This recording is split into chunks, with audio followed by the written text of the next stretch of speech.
I am freaking done.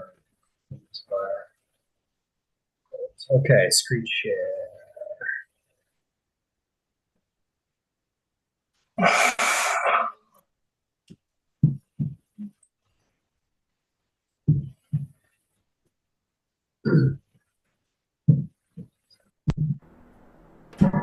All right, so sweet, so cool.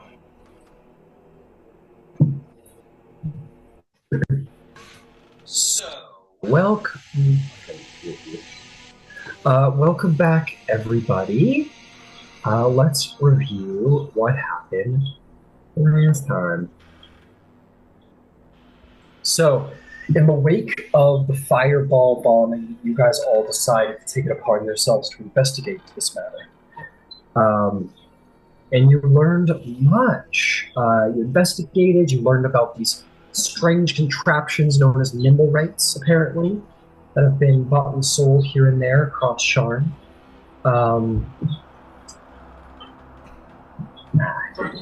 Stupid calendar.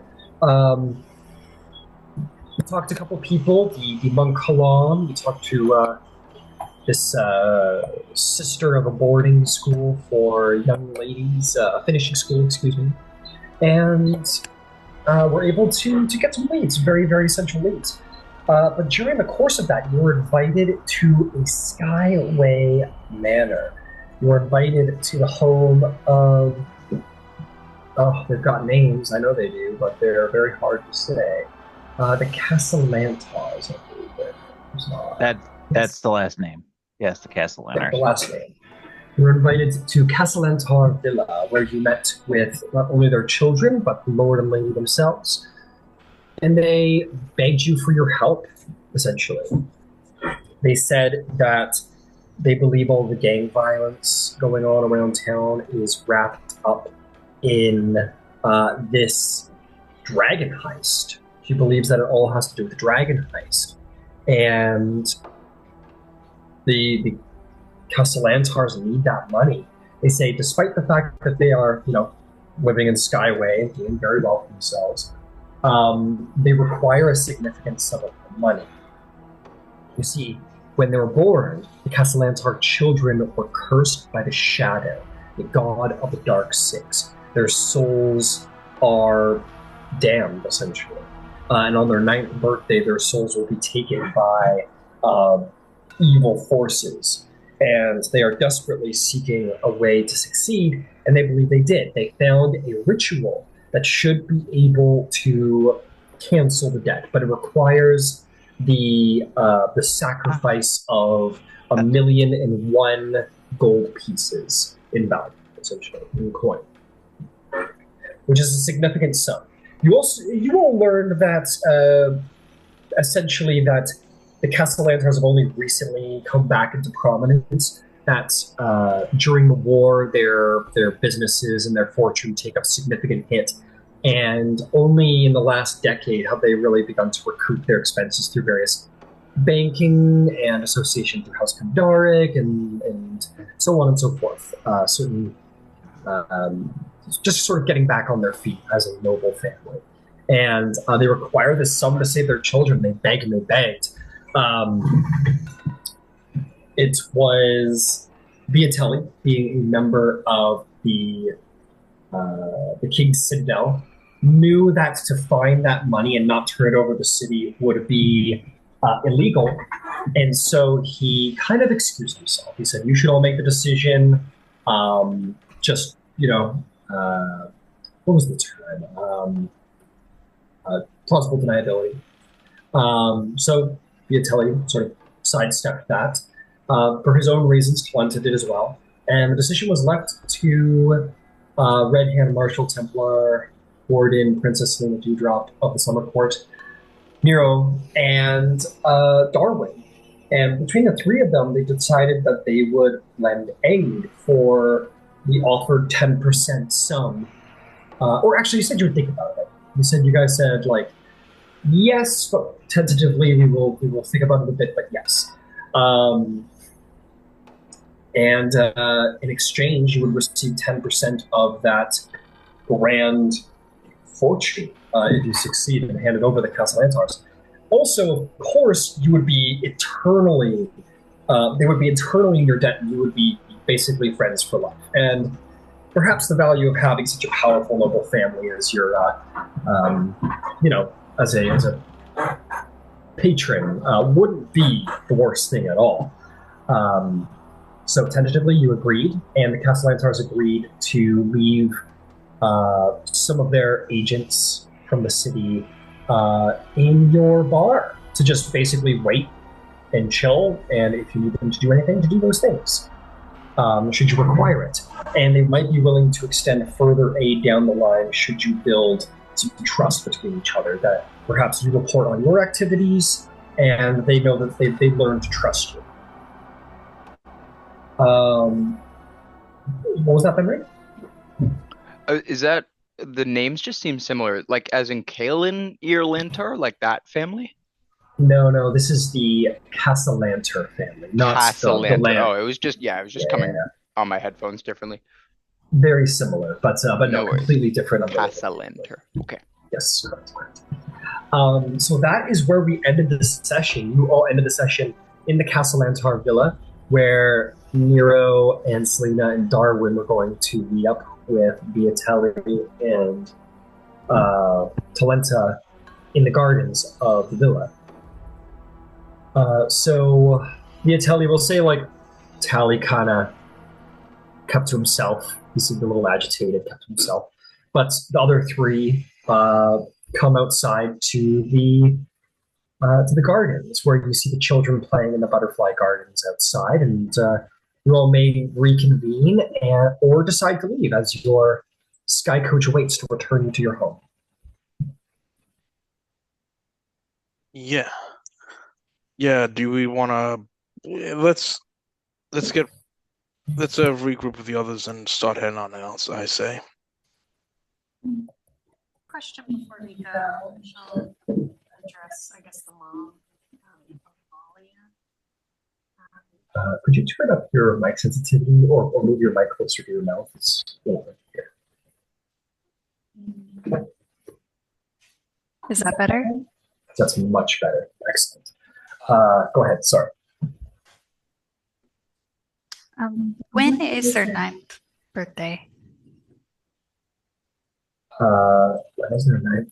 Good question. I'm getting an echo. Is anyone else hearing an echo? Little bit. Little, yeah. I'll turn up my sound spec. There we go. It should be better. Okay.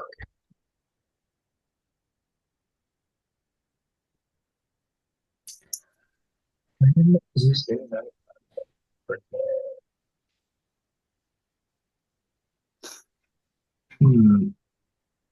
Where did it say? Oh, boy. A month. In a month? Yeah. That's why they have called upon. Or they would tell you the 11th of not next month, but the month after. So it's about a month.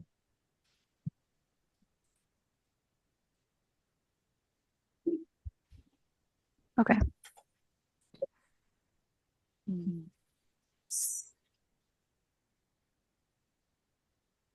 Well, we have no time to waste then. And I'll head out with the rest of the party.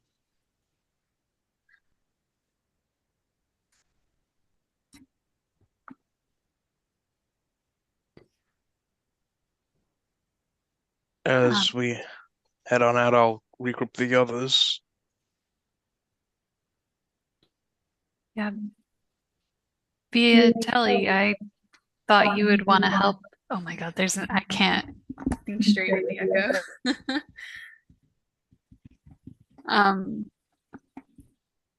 Is Oh, I thought you of all people would want to help the children.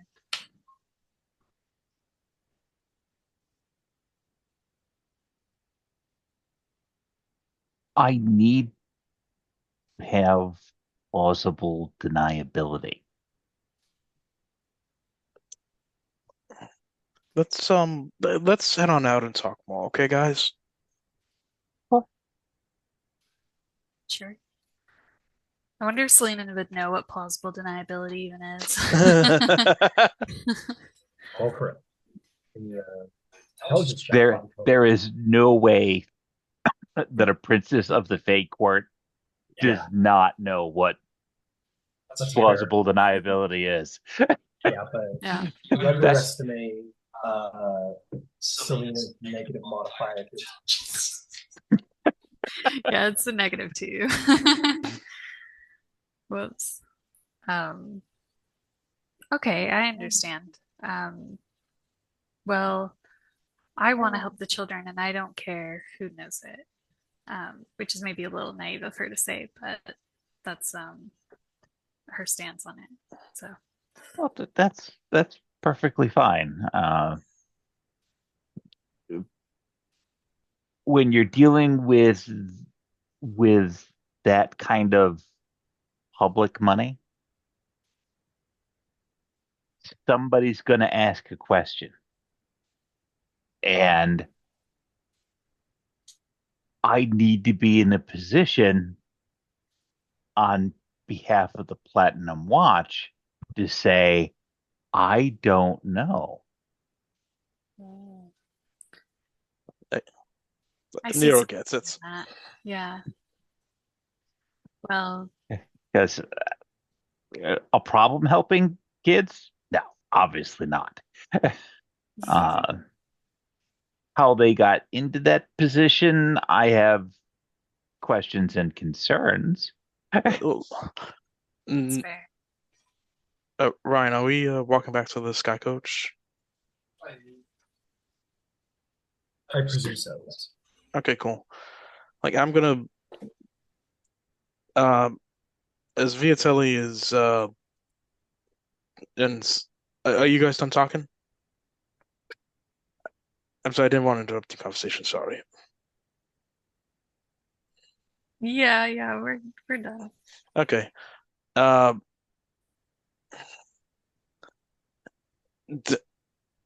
Like I'll talk to Viotelli since he's not here, since Brighton's not here. Viotelli, you heard all the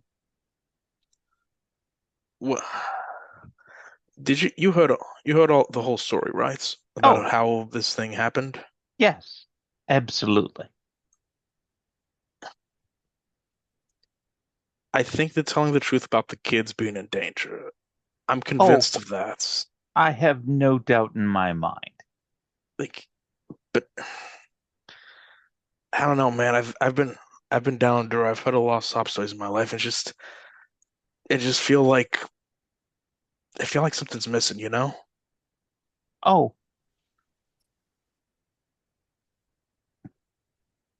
I don't know what the missing element is, but you're right. There's something missing. And I don't know what, but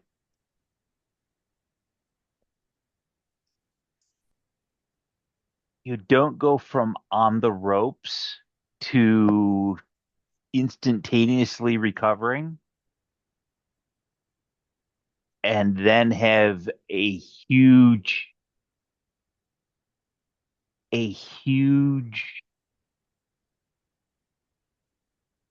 family crisis load affecting both of your children.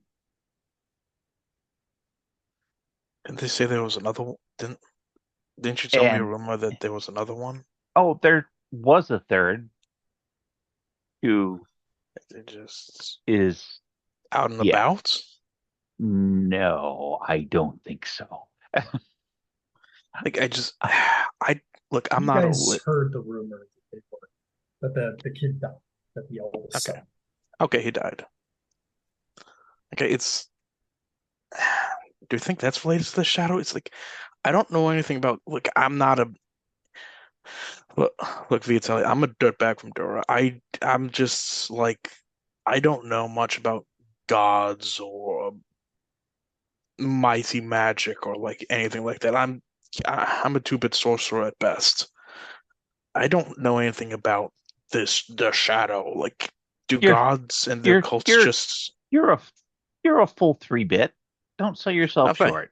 yeah, thank. Well, thank you, thank you. Well, thank you very much. But it's like, do gods just reach out and just I curse somebody like that? Like, is it possible? it's cultist nonsense, but can it happen? Yeah, maybe, sure.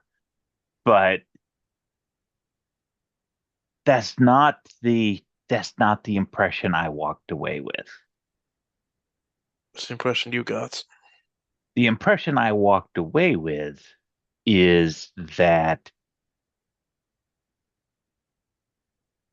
well, when I was 11, uh, Fjarlin put on a stage play. It was a little avant-garde.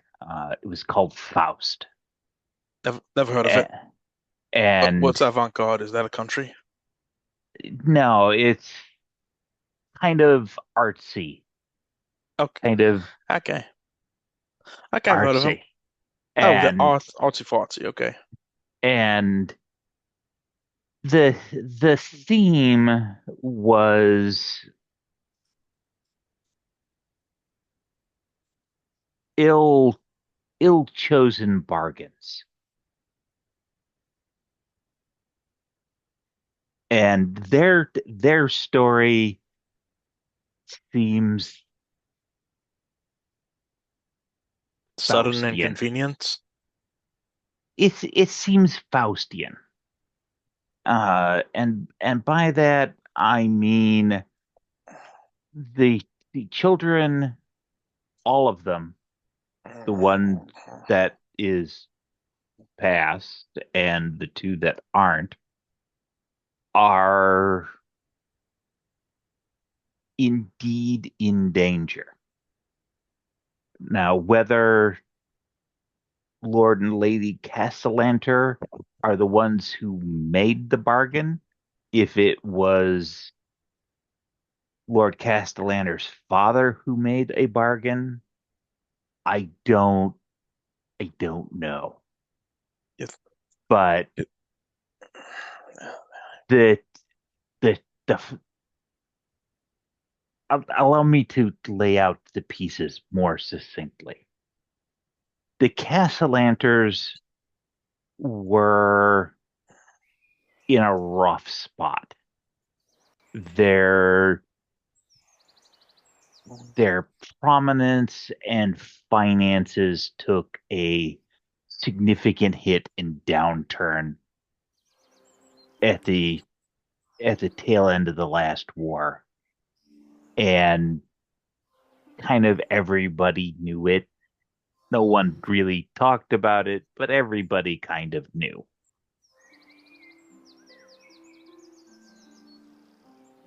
The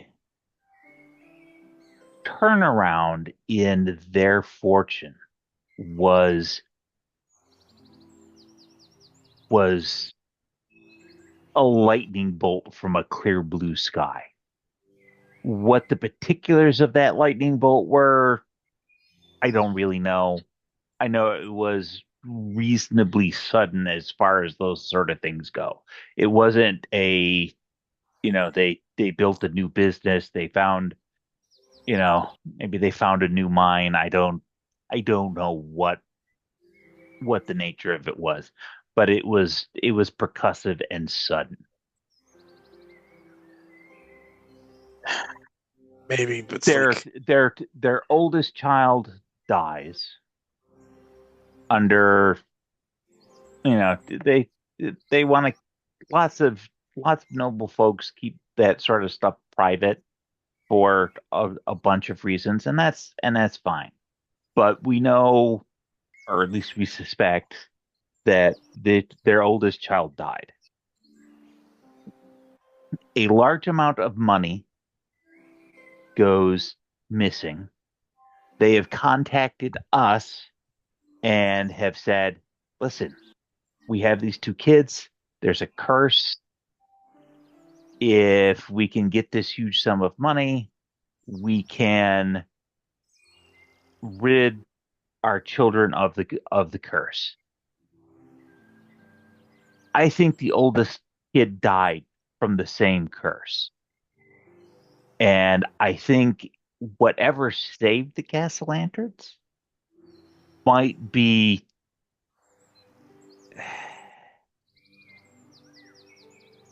the part of the bargain. I don't know. I don't know if I go that far, but it's like sometimes shit just happens. Like, look, let me look at me. I don't know how I got this stuff I can do, with magic and whatnot. I don't know how I got it. It just happened one day.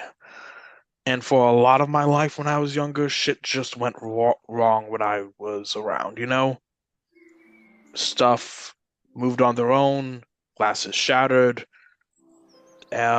some things caught on fire, and people just blamed me for it sometimes. Well, it was your fault, so that's perfectly natural. Fuck you. Well, fuck you. Sound like my dad. Yeesh. I'd like to point out those things are still happening. You just have a little bit more control over them now. And that's perfectly okay. Yeah, fuck you too. This stuff happens. Don't worry about it. Yeah, but it's like, I'm trying to say is like, maybe it's not absurd that like something happened to you,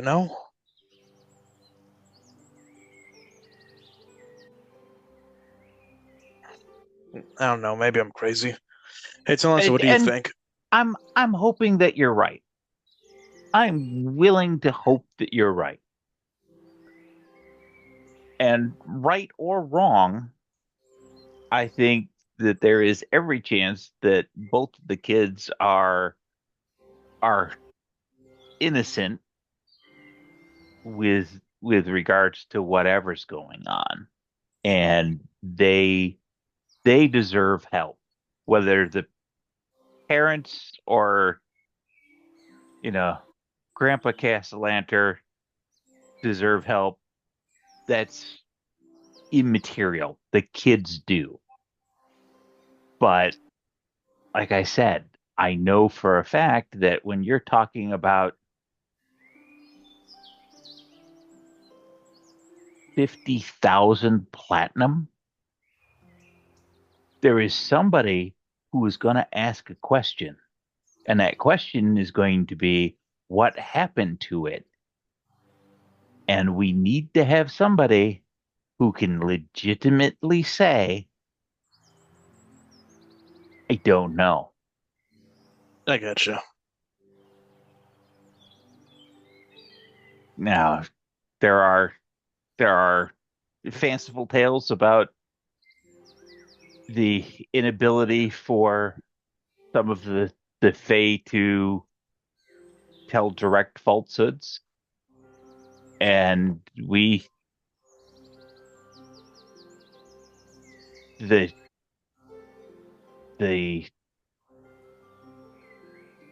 different organizations have folks who can suss out the truth, but that can be skirted by carefully controlling what you know and providing someone the ability to say, I was not party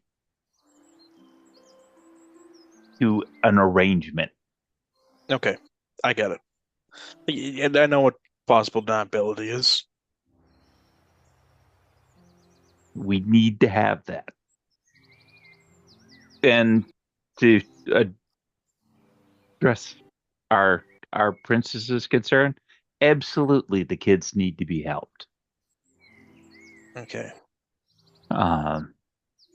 Which means we're short on time. Without any particular leads in that particular avenue. But we do have a lead on the Nimblewright, which we can run down.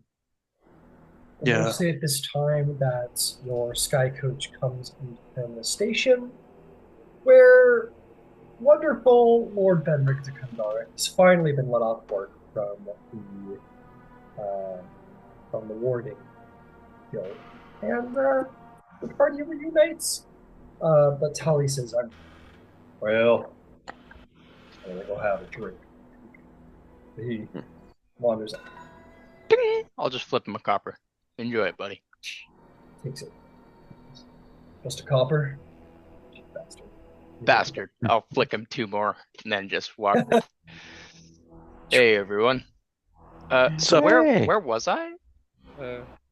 We just said that you were anywhere. You were working with the warding guild. With the Kundaraks. Yeah, that was great for me, actually. Go ahead and add. How many days was it? Go ahead and add 10 gold to your inventory. Cool. And as Tal'Dorei is leaving, I ask him, "Yo, Tal'Dorei, can I borrow your tool set?" Oh. Yeah, but I could use it. You know, you're not using it. Please. You don't know that. No. Nikki's one. Oh, for God's sakes! This. Man, I'm sick with this guy. He's not here. I'm not gonna distribute his equipment without his approval. How have you guys been doing? I've just been with the guild for the week, practicing on some of my wards. You look stressed.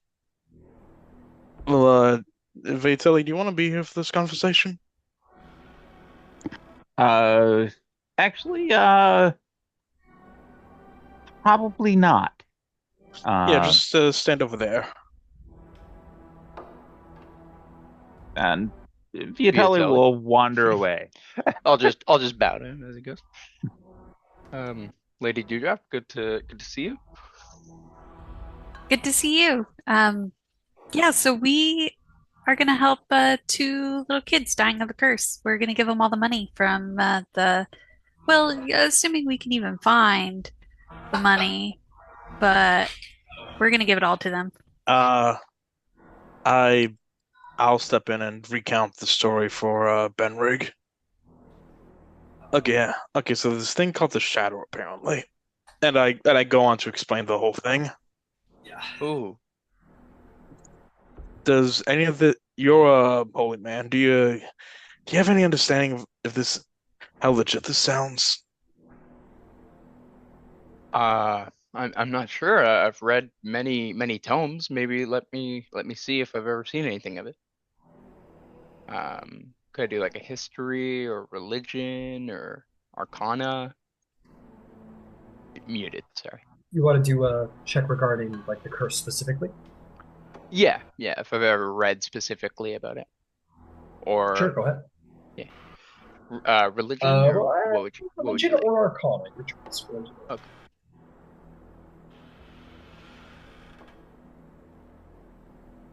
Ooh, that's good. That's a 26 arcana check. 26. That is very good. You have heard of such things. The Shadow is a god of the pantheon of the Dark Six, which is like your religion's like It's the evil, the opposite of the sovereign. Yeah. Exactly. They're the shadows of the sovereign host, and quite literally, in fact, like to the point where there are some of the Dark Six who are said to literally be like the negative aspects of other gods. The Shadow, specifically, is the dark side of knowledge and ambition. He is said to be Oron's shadow. He gives malign life where Oron is mastered magic. So he's been known to give malevolent spells and magic to wizards and warlocks who pray to him and search knowledge out in his name. Knowledge in more nefarious means. Exactly. Dark forbidden tomes, dark magics. This is the sound of this, like this sort of like soul-taking curse. Very much sounds like the work of cultists of the shadow by all means.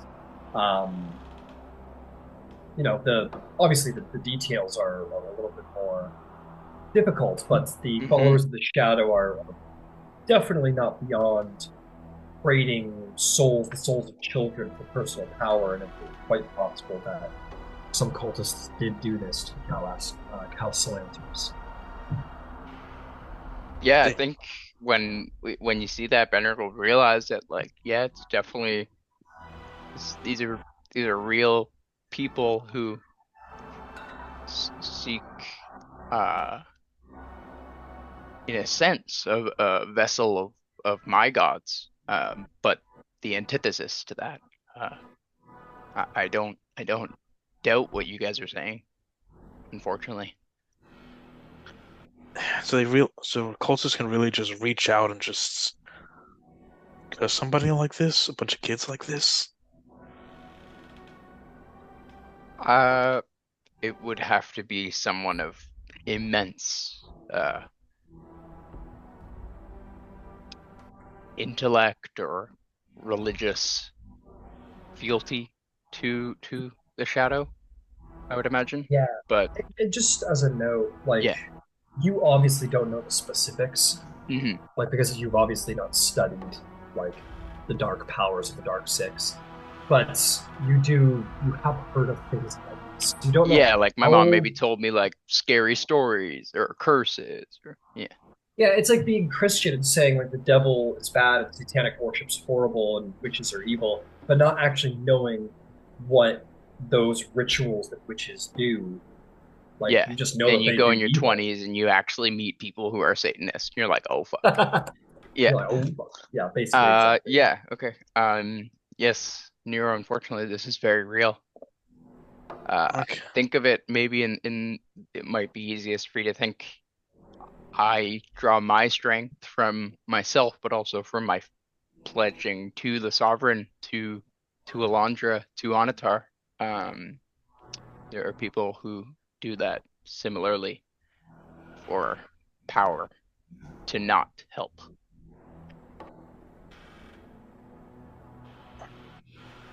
Uh, it's possible to do more research later on for you to do more research into this thing.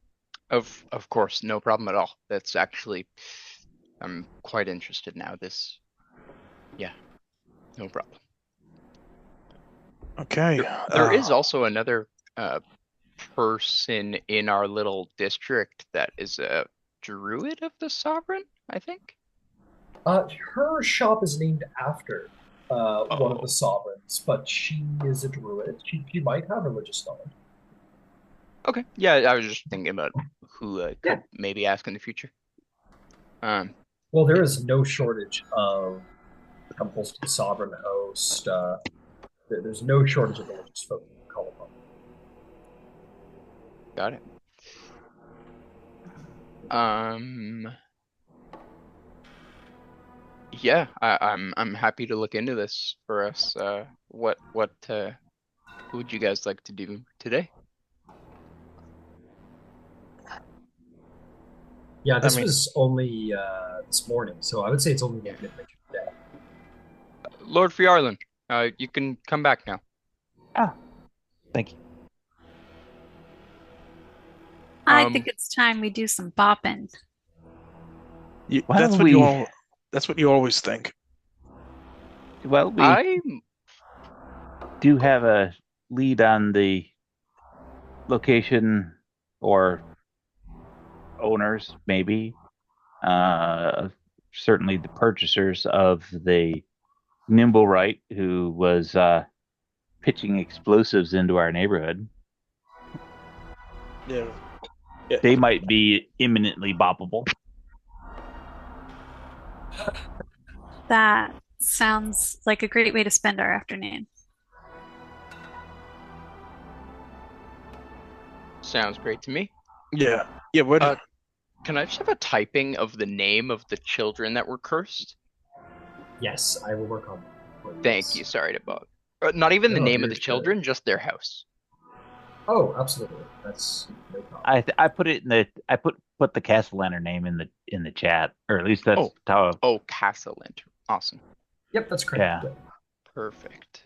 No worries. Just adding it to my notes. So those children were cursed by The cult of the shadow. Yeah, or the shadow. Got it. Chris Biden. They claim cultists. Yeah.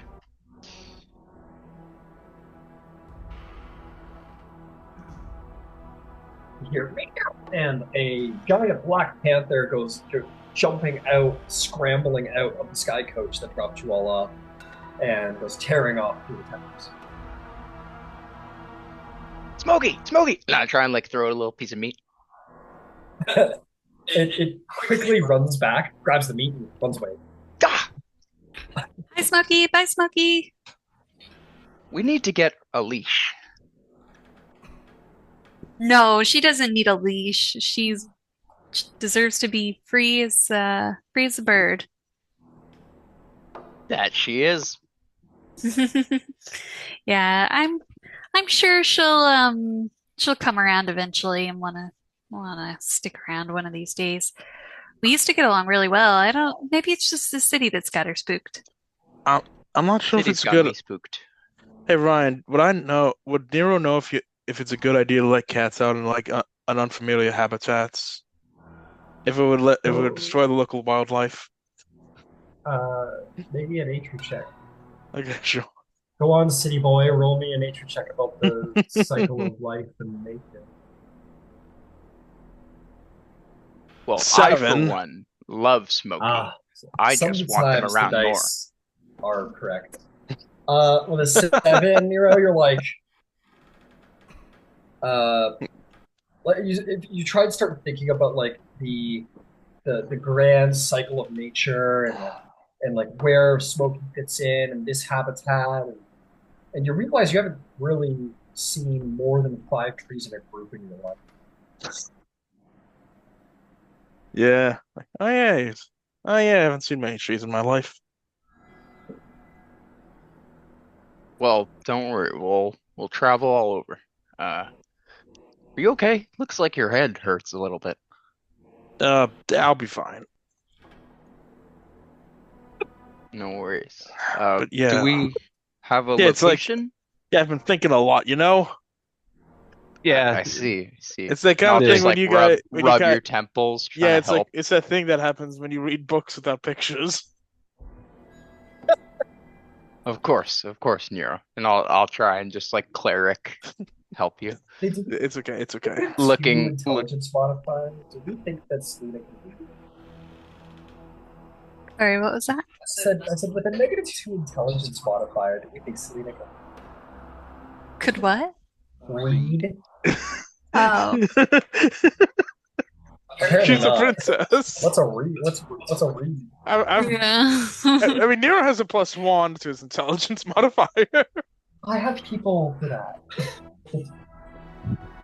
I'm Googling it. Bendrig is teaching Selena to read. That is a new mission. I feel like That's -2 is not even the range. You have a 6. I think that's over intelligence. No, I've got 7. And according to this Reddit, 7 should be the minimum. But So you that's can all I like asked. read at Do like you a think she 6th can read, grade or- level. Like a 6th grade level. Yeah. Yeah. She's So- reading a little slow. See Jack run. Ah.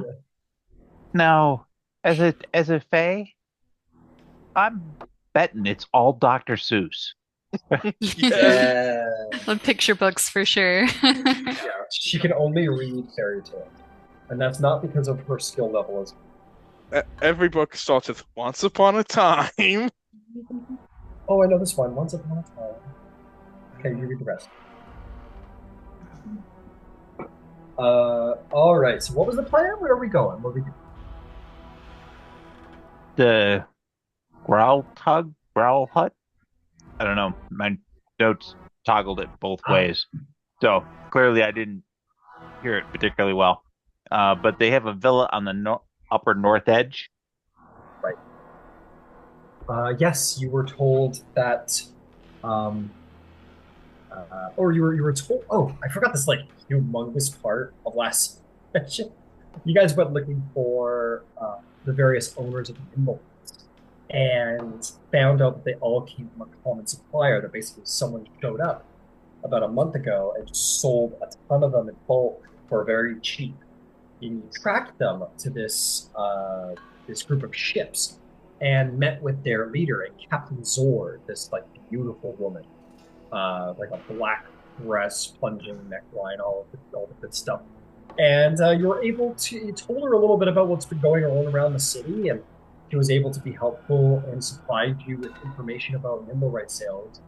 And the one that you were looking for, the one that specifically did damage with the fireball, was sold to the Grulhund family, who has this villa in the Upper North Edge. So your next lead for this investigation.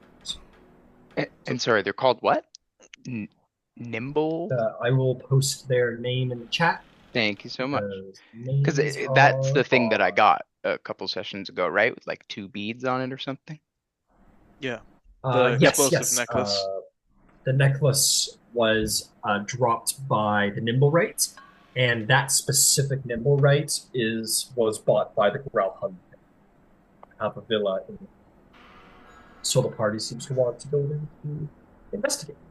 Got it. And the reason we know it was this specific Nimblewright is that they're all designed differently. Yeah. Okay then. And you also have the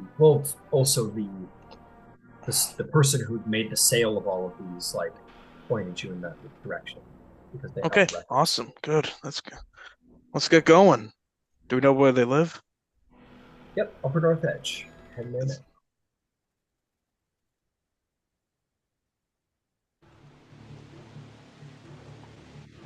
Calm down. Okay. Ooh, wrong track. Feels good to be back, y'all. Mm-hmm. Welcome back. Yeah. Hell yeah, man. Okay. So you guys make your way into Upper North Edge, and right in the center of the district, you're going to find the Grulhund Villa. It is a very nice estate, unsurprisingly, with its own stables attached to it and a rather large manor house.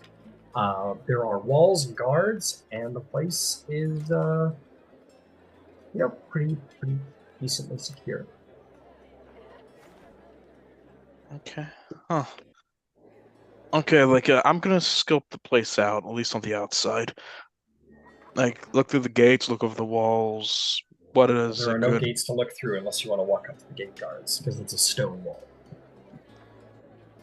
So really, I shouldn't even be showing you the grounds, because okay, can't see them. You only see the walls, as usual, Nero. Yeah, like normal. Yeah, same thing all my life. Yeah, so this would be your literal view of the villa. It's clearly a beautiful manor and a stable house, trees, very, very well-to-do for themselves, but you can't see over the fireplace. Okay. Are there any guards at the front gates? You bet.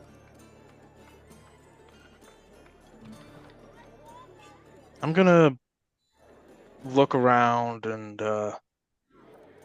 hey, guys, let's look around and ask the locals about the Grulhunds. Like, say, hey, who owns that big villa over there? Okay.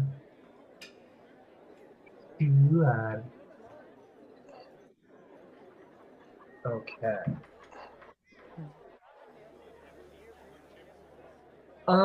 Okay, so you want to just, ask about the Grulhunds? Bring it up in a natural way, like, man, that's a massive villa over there. Who owns something like that? So you want to casually talk with or you probably want to look for some like servants on the street and ask around. Why do you in a casual way that makes it look like I'm not deliberately fishing for it. All right, well, let me make a persuasion check. See what they're. Unnatural 20. Very nice. You ask around. They tell you. They go, oh yeah, those are the Grulhunds. They are, they've been here for quite a long time. Told that they have a boy and a girl. happening there. Uh, kind of keeps themselves, but they get involved in city politics a little bit, but they're not really on the forefront of it. More observers in the city than um, doers, but yes, they mostly just kind of keep to themselves. How do they make their money? Sorry. I'm sure I don't know. Yeah, fair enough. Have a good day to you. He tips his hat and goes down the way. It's a pail of water or something. Okay. Okay, bring it back. Husband, wife, 2 kids.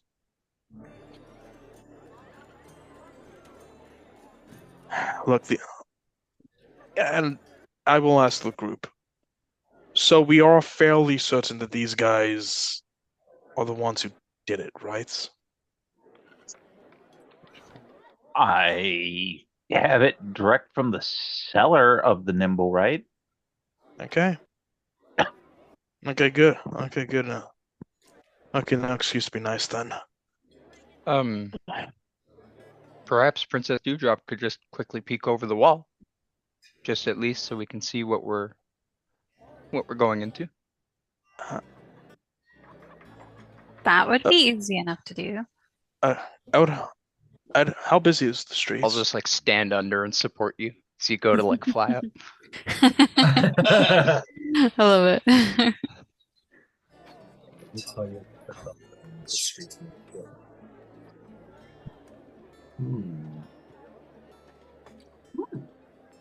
Dude, Okay. Light Domain clerics got so many cool spells. I know, Light Domain's pretty tight. Wait till you cast clicks in general are great. Scroll.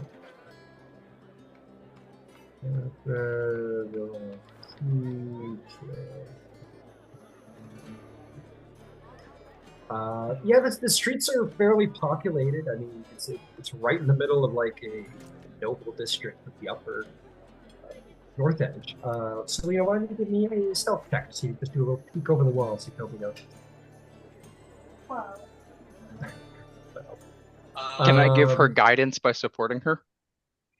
Not after Okay. the rolls. Okay, no worry. Sorry. Sorry to say. But you peek over the wall. The good news is you get to peek over the wall. Whoopee! You look over the wall, and you see that there are some chickens and some horses that are in a nearby paddock. A gardener working away at the fine gardens around. You see there's a balcony, a big old fountain, multiple entrances and exits to the villa. There's a big old stable over there. Yeah, it's a nice place. Not as nice as your mom's place or your place, but it's nice. And as you flutter down, you see some kid. He's like looking at you, kind of like waves at you. I'll wave back.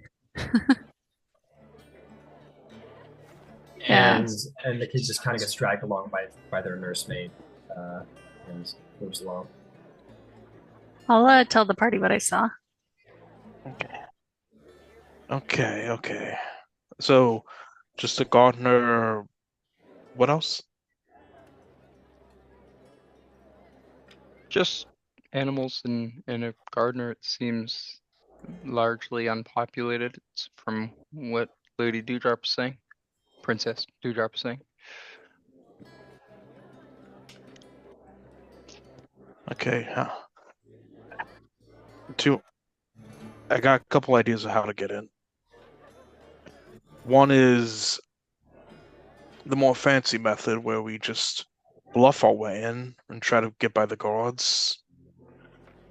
And the second method is kind of maybe come back here at night while less people are around here.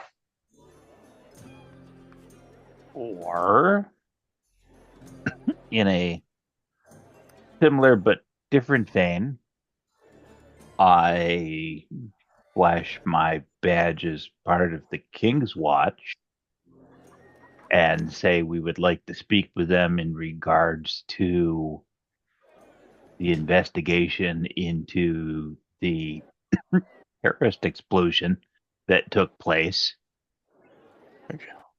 Yeah, we could try that. That sounds like a good idea to me. You're complimenting the King's Citadel, Selena? Wow. No, just Viotelli. Yeah, okay. I almost got you. Almost, almost. We're not buddy like that yet, though. With the King's Citadel, if that makes sense. Sorry. In that case, I will make my way to the front gate. You want any backup? By all means. Yeah. Selena will go along. Yeah, safety in numbers. Is Nero, by appearances, wearing light armor? No, I'm not. Okay. I'm a sorcerer. No problem. I will just pat your back and I'll say, stay safe. And I'll cast mage armor on you. Thank you very much. Cool. Okay. Approach the front gates. 2 guards are about as stern as their minis look. They just kind of stand promptly and say, good afternoon. You have an appointment with the Lord and Lady. And Viotelli will produce his badge and say, I don't, but are the Lord and Lady home? I'm in need of speaking with them in conjunction with the investigation into the terrorist explosion that took place in the Terminus station environs day before yesterday. Why would you need to speak to them about something like that? I have a chain of evidence that has brought me to their door. Now, you can go get them, or I can get the guard, and we can take them to the Central District, and we can have this discussion significantly more formalized. I am here out of an abundance of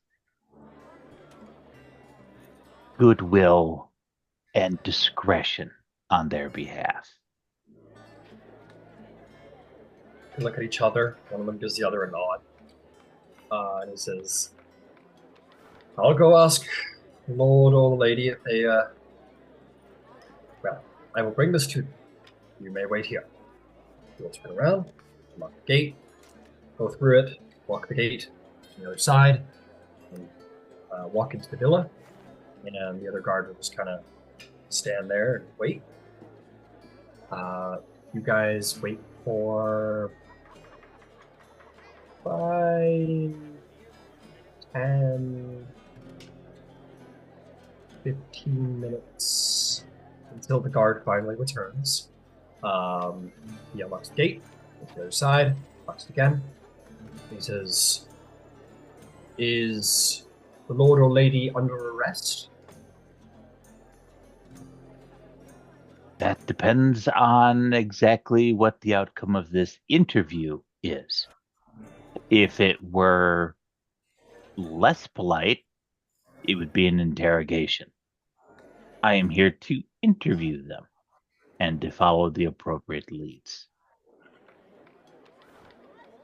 So the question stands, are they under arrest? At this time, no. They are persons of interest. And if I need to arrest them to more pointedly interrogate them, I can make that happen. I have been informed by the Lord and Lady that they're not under arrest, then you ought to depart the premises. Conveniently, I'm not on the premises. This is a public street. Then you are more than welcome to stay here and continue to annoy us, but you will not be getting through this gate today. You're confident in that. I am but a guard of the estate, and I am simply passing on the word of my lord and lady to you. If they are not under arrest, they will not be seeing you.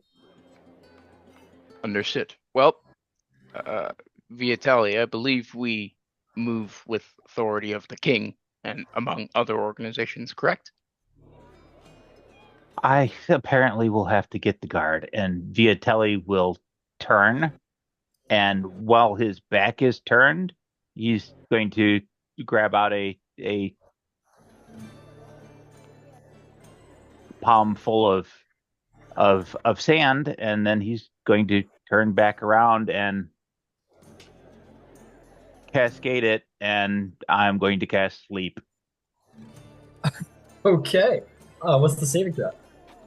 Save for sleep is wisdom 14.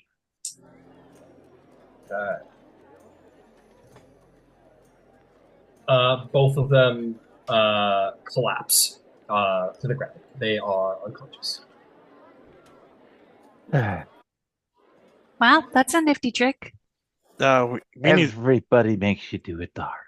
like, feels like Viotelli, everyone's looking like, oh my god. Like, okay, but let's get going. Door a problem? No, we saw where he put the keys. They're on his person. Quick as always. There are some eyes on the street, folks. I'm aware. Like, I'll just turn around and hold up a badge as we enter. Jedi business, go back to your drinks. Literally, yes. I'll tell you what, maybe an intimidation or persuasion check to keep things moving along. Can I help him? Give him advantage? I'm gonna say that the check is already in play, unfortunately. I have proficiency in intimidation, but okay. I'm gonna use a little inspiration on that because that's a nat 1 with a -1, so it's a 0. All right. Not much better. It's a 6. A 6. People do kind of keep moving along. They like notice, they're like, oh shit, like they don't form a crowd. You're like, keep moving with the badge. Nero, you wanted to make your own check now. It was like a bit. Like I flashed red hand business. Everyone get going.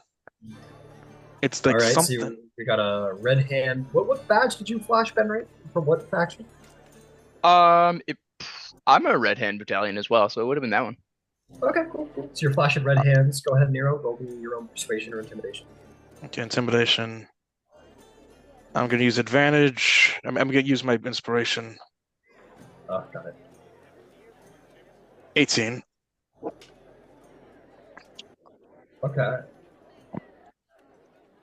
Very nice. I've seen gruff guards. Nice. I've grown up around gruff guards in my life, throwing around their weights. Like, get out of here. Yeah. Bendrig's playing it very nice and kind of keep like, get off. I'm probably just nervous, to be honest. I'm like, oh, fuck. Yeah. Are you on that? But you keep things moving along while presumably Viotelli and Selena deal with the guards. Lift the keys off the guy who let himself in and locked himself back out. No, we bring the guards inside. You're intimidating the crowd. Okay. And while I'm picking the keys, do either of them have manacles? They do not have manacles. They're guards, unfortunately. Okay. In that case, once I get the keys, it's open the gate, and we'll pull them inside. God, and you drag them inside, and no one gets very gently. Trouble, thanks to very gently. Don't want them to out of sight of the door. Luckily, there's a nice little there's a hedge right through the door. Yeah, real Assassin's Creed like that. Yeah, just behind a hedge. No one else can see it from the outside. Close the gate behind you. You guys have entered the premises. You are the little red circle around your mini map is officially lit up. But I want to put this out here. Bendrig and Nero, since you guys are specifically trying to keep the crowd moving along, I want your passive perception. Passive perception 12. 16. Okay. 16. So Bendrig, You're noticing a lot while Nero's doing like the heavy intimidation lifting, I would say. So what you're both going to note is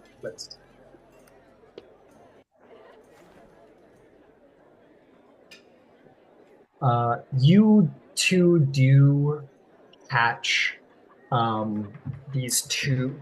You're telling them to go. You see some movement, and you do catch a couple of things.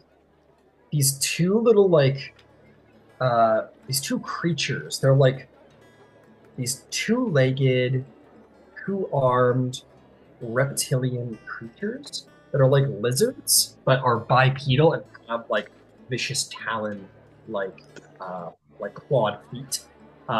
They look like little dinosaurs, and they kind of run through the crowd, and then they run off in the direction of this alley where you see them run up to these two halfling bug-looking dudes, and they kind of listen to the little creatures chant, kind of spy you two, and kind of make their way down the alley with some haste. That's what you both notice. But Bendrig, you're going to notice two more things. First of which, you're going to notice walking off. Let's see here. 16, you said? Yes. Very good. You notice that standing not far from your group, just like down the wall, you see like not invisible, but almost like a little chameleon.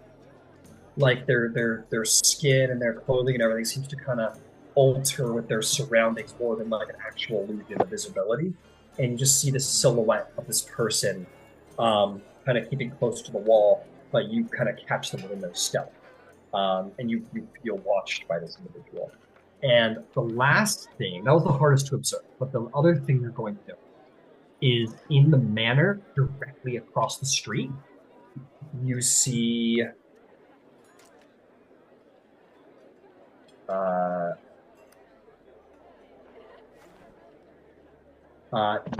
this like looks like a manor that hasn't been used in some time, but it is currently occupied.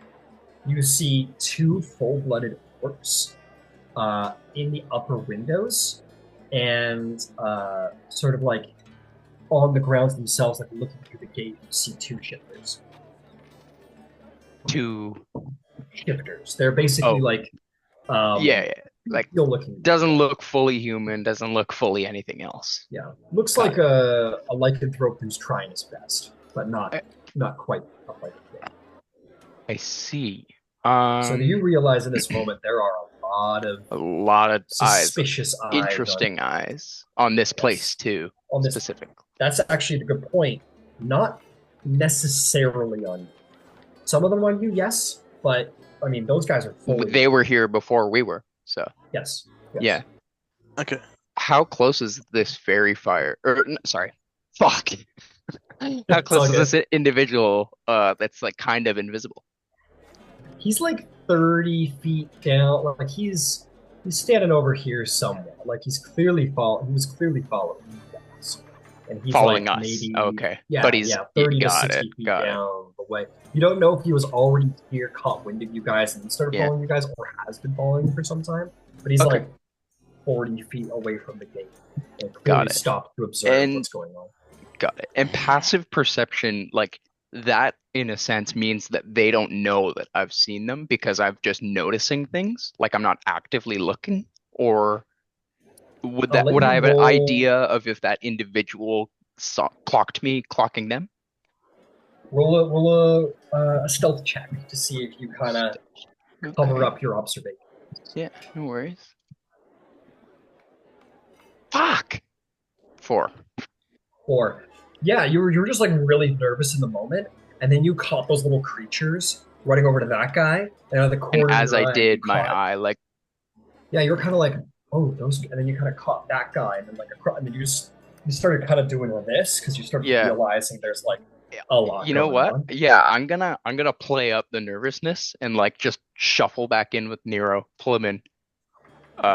Platinum watch business, and then I'll That was slam the Red Hand's gate business. behind us. Lock Red it. Hand's business. It's And what I say it That's is, and I Okay, throw him whatever. in. Okay, whatever. Okay, You and two are moment both I'm like, platinum watch, red hand, platinum, red, and you guys just disappeared.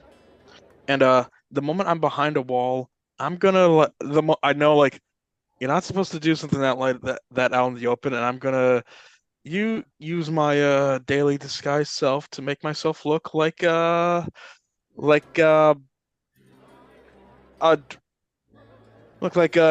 Polis the Sailor Elf. Okay. Yeah, look like he's my go-to. It was that or Tal'Dorei, so I don't think Tal'Dorei would like that.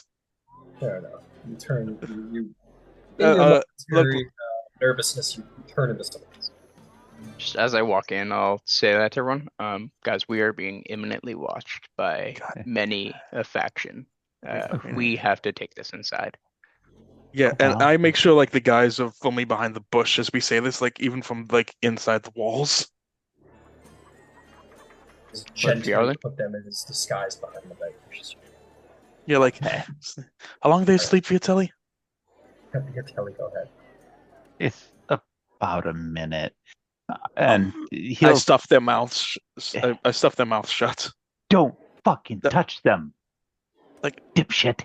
I'm not touching them. Like I'm hiding them. Like they're gonna wake up soon. I'm gonna go over, lock the gate, Okay, fine. All right, fine. Okay, go. and I'm gonna look at Nero and go, "You could have chosen one of those two." Feels like And excuse head me to for the door. panicking. Excuse me for panicking. We're already inside. Like whatever. Come on. Okay. And you also don't do that stuff out in the open in the daylight. Oh, party's first height. And like you don't do that stuff out in broad daylight. You do it at night, but okay, fine. Oh, Let's just go. it's fine. It's gonna be just fine. Let's go. Let's go before they wake up.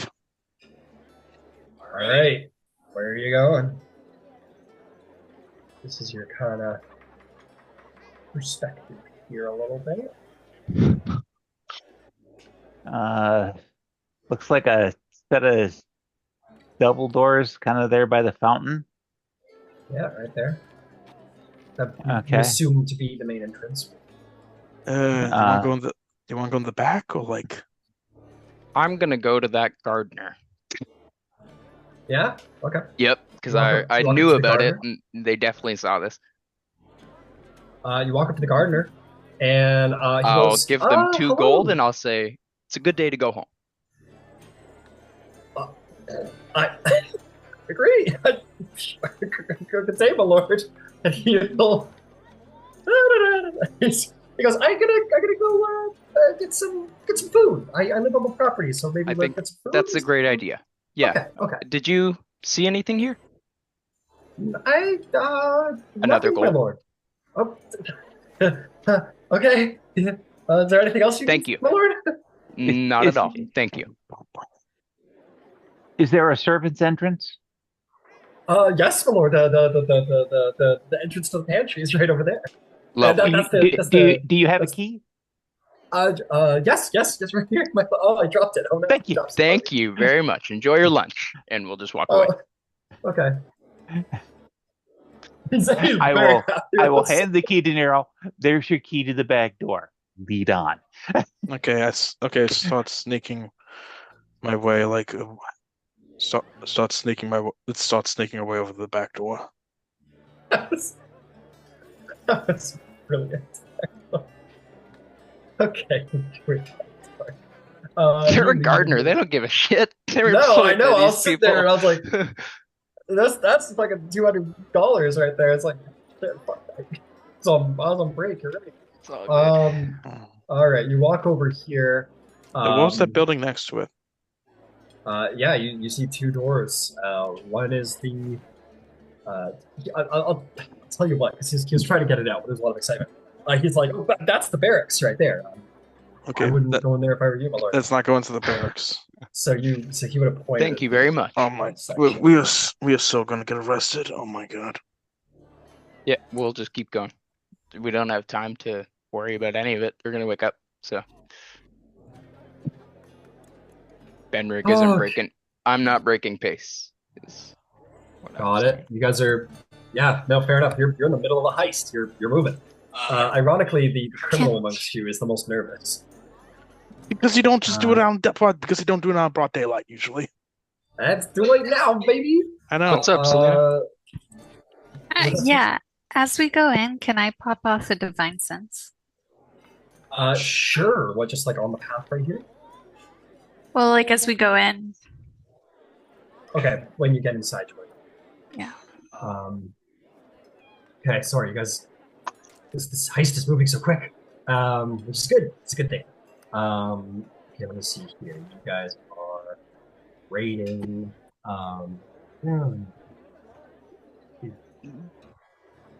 Understood. Okay, you guys are moving quick. You're going in. You're moving quick.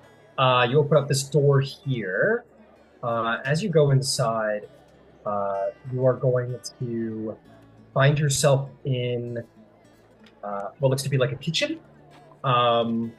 You hear something from the left door, like you hear like faint activity inside, and you hear like a woman kind of like humming to herself from that door. What do you do?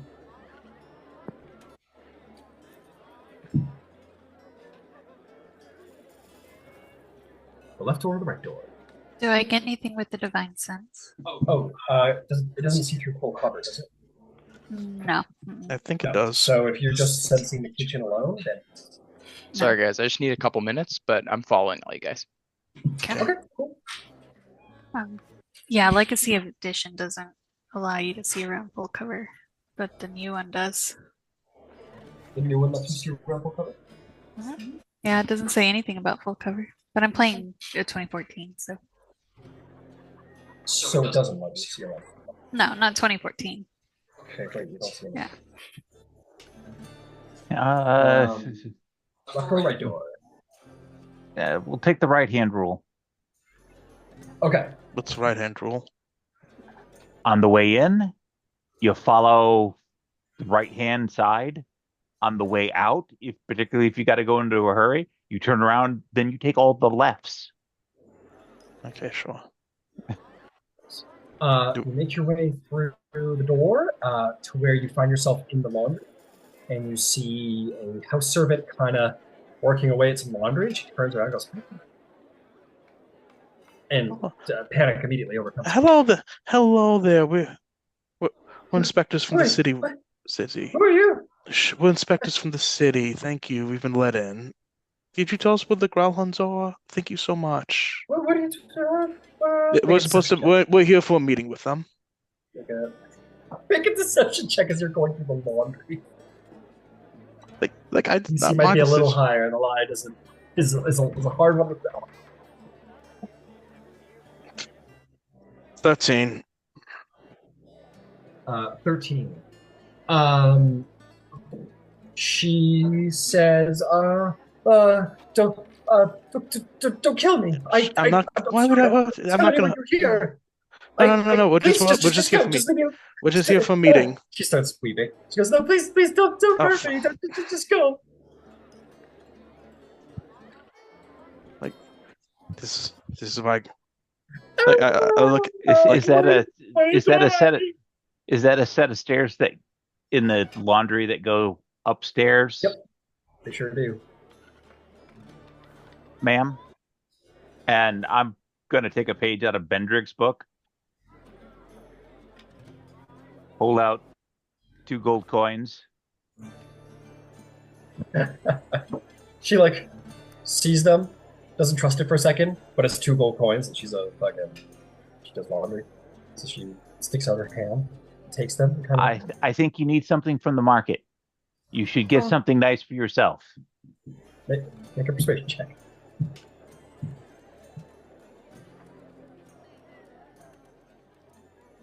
15. She goes, she can't form words, but she. And I will walk her to the door, open the door, close it, lock it.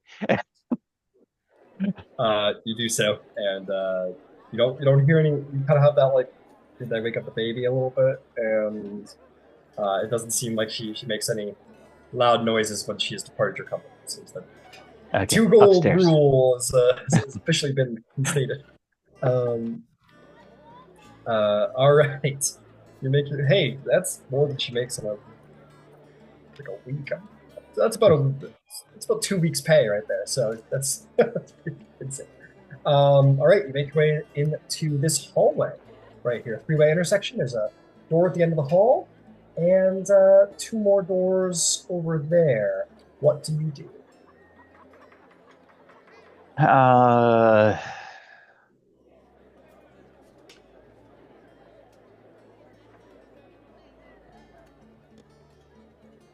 Okay. How does the right hand method go? You need to We'll. score if you're doing it right. Yep. Okay. Open that door. Oh no. You open fuck. the door and you see 2 children. Oh, for God's who sakes. are in a this could be going on. But hey, This is you open the door, you see a children's room, and you see a little boy and a little girl sitting on the floor playing with toys, and they look up at you all and are like, certainly unsure what to make of the situation. One of them is looking pointedly at the fairy princess. The other is looking at the rest. Oh God, we've ruined it. Your mom and dad hired us to come in special. You weren't supposed to see the fairy princess. It was supposed to be a surprise. Can you 2 keep a secret and not tell your mom and dad?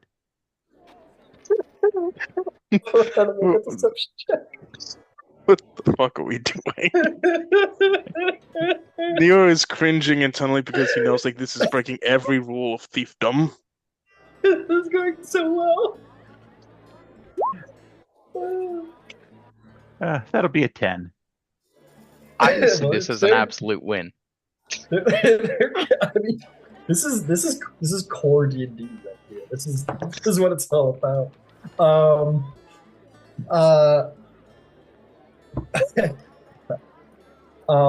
One of the kids goes, "Oh, they got spoiled little shits." One of them kind of goes to start nodding. The other one goes, "A fairy princess? A real fairy princess?" That's right. Oh, sorry. Go ahead. No, I was just gonna say, while you're talking, can I try and look in your bag for that doll that we got of you? Do you have that on? Sure. Would you have that on you? You Yeah, took I would 2, I definitely think. have it in my pack. Yeah. I think he took Yeah. 2. Yeah, you pull it out, Bendrik. Yeah. Yes. Of course. I'll let her tell you herself. But here, Lady Dewdrop for the children. Yeah, I'm a fairy princess. It's so nice to meet you. And she'll like flutter around their heads. Wow. The other one goes, "Are you the Tooth Fairy?" Oh, I've met the tooth fairy before, and she's lovely, but that's not me. I'm just a normal fairy. Wow. All eating it up. They're like, it's like they just start dancing around. They're so. Well, Yeah. Mr. Viotelli was right. It was meant to be a surprise, so pretend like you'll see me for the first time later. Or if we don't, will you curse us to never grow up? Oh, fairy princesses don't curse the little children, not the good ones, and I think you're good children, huh? They both nod. Well, good little children don't spoil surprises, wouldn't you agree? They go, uh-huh. All right, perfect. Well, it's a big surprise, and your parents are really excited about it, so don't let them know, okay? And I will see you both very, very soon. Make me a performance check, Selena. Guidance. Fairly low. Bendrik, give us Considering- guidance. If I Too could, late. yeah, it's too late. That's what I thought. The dolls was the only thing I could think of. I got a That 7. was Does he that get was advantage brilliant. because of the Seven. Oh, dolls? is that the help action though? Because he gave the doll? Okay, yes, for the Bendrig help with the doll. Sweet. Oh, that's Darn! it's a 7. It happens. Can't do it. Yeah. Well, the good news is that the DC was like 5. I was just looking out for catastrophic sort of problem. So I'll say like they're like clearly you had to convince them a little bit, like you gotta be good. And they're like, you give them the doll. Yeah, You well, give them the doll. Bendrig. Yep, you give them the doll. The little girl takes the doll, and he kind of like goes like this to you, like he'll be Of course. Enjoy, And- because other kids might try and take it. It's very special from the princess. The Now, little boy you goes, guys play You have and to be go good. so we can hide it. We have Yeah, to go so we can Of hide course. it. And we all pull everyone out of the room. And Close the door. Ryan, can I try something? Right, you want to try something? As well outside in the hallway, can I use a spell slot to use disguise self again? Okay, when you turn it into. As the god of Viotelli was talking to. Okay, you turn into a guard. Speaking of which, I'd forgotten about that. Ding ding ding ding ding. Yep. As you step outside, because that's how that goes. I thought they were manacles. Nope. No, they they didn't have have- manacles. That's why we had to go Okay. quick. Most certainly not mannequins. I gotta go check and see what happened to bell rings. Oh, for God's sakes! It was all going so good. You need to get going. Like, oh my God. good. This is you go- do hear downstairs. You hear plenty of like running around. You hear a lot of sound, a lot of movement coming out from downstairs. What do you guys do as you're in this hallway? Well, that was the one at the end here. We'll scoot up the hallway and try door on the right. It is amazing how badly Alright. this has gone. It's It hasn't gone perfect. badly. I disagree. Dude, this is what I pay money for. I'm gonna. I want this shit to go wrong. I want this Uh, shit to go wrong. I wanted to go I'm gonna right. give you guys like a little deal, just because I'm realizing there may have been a tiny flub up, and I want to make up for it, because it might be pretty helpful. There's also a door in there that seems to lead to another room. If you wanted to take it. Oh, well, if that's the case, then yes, we would pass through the kids' room. I was gonna say, yeah, if there was a through door, I think that would be better. Yeah, sure. Why not? At this point, why not? Right. Yeah, so You guys go through there, and as you go through there, and the door starts to ring, or the bell starts to ring. You find yourself in what looks to be like the nursemaid quarters, essentially, where there's these two women in there. They're like, "What do you well, got I'm a for guard. us?" They're like, "Oh, you're a guard. Okay, great." You go, "Oh, what's happening? It's all right, it's all- going on." It's all right. It's simply confusion. Do you know how the Grulhunds are, or the master and the mistress are? They're probably in the master bedroom. Exactly. Do I know which way they point? Yeah, it's the door. It feels like, well, The thank you other very door in much. their room. Well, thank you very much. Well, thank you How very do much. you Back to your not know where duties. to go? You're a god. I know. I know exactly where to go. God, Thank you damn very it. much. And I close the door. Like, All right, fantastic. I'm gonna do a little reversal here to make these make sense. My apologies. So we'll just say that all happened in reverse order. But yeah, as you go through, you enter into the master bedroom. thank God. Here you see there is this half-orc guard with a long sword out and is kind of like looking out the window. A lovely sort of like lady, a noble woman, if you will. I'm going to get an image out for her for you. She's got one. does this, or is it it's an orc? Half orc? It's a half-orc standing in the room who sort of turns around and sees you kind of Yeah. points his blade. But as for the lady, I want to get you her picture because that's fun. You like visuals. She pretty? She pretty. She's actually quite beautiful. Her hair's pulled back tightly. She has dark brown hair. She's wearing a low-cut, form-fitting black dress with gold filigree. A very tasteful, beautiful woman. She looks like this. Okay. Okay. She gives you both a look. Gives you all a look of like anger and shock and like big emotions, all of you.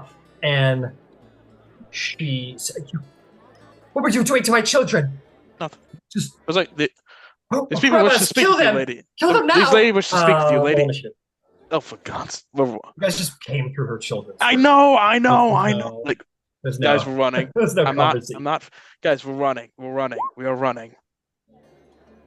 What? Guys, it's time to run.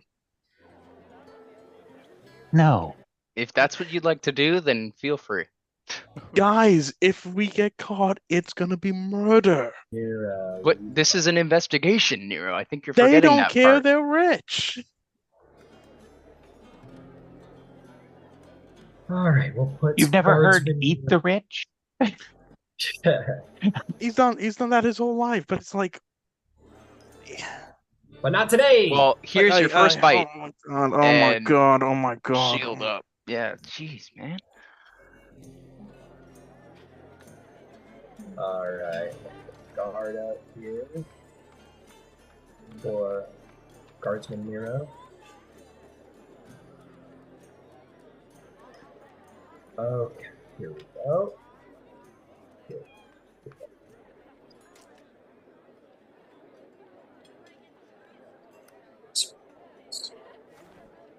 I mean, if they die, there's going to be a bounty. All right, let's do this. Bodyguard.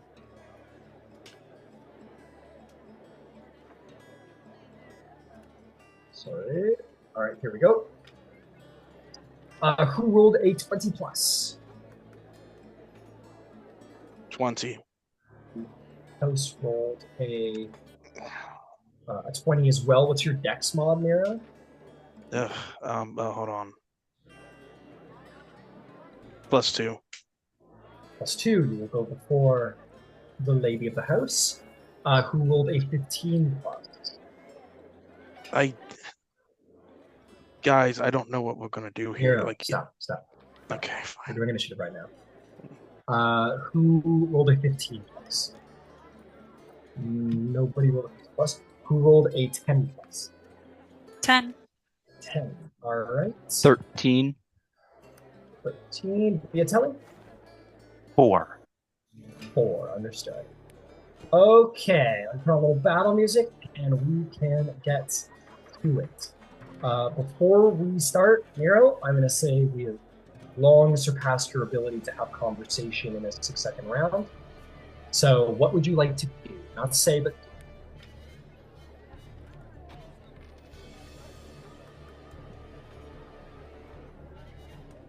I'm casting invisibility All right. myself. Fair enough. Nero, you disappear. Where are you going? Running anywhere? I'm gonna.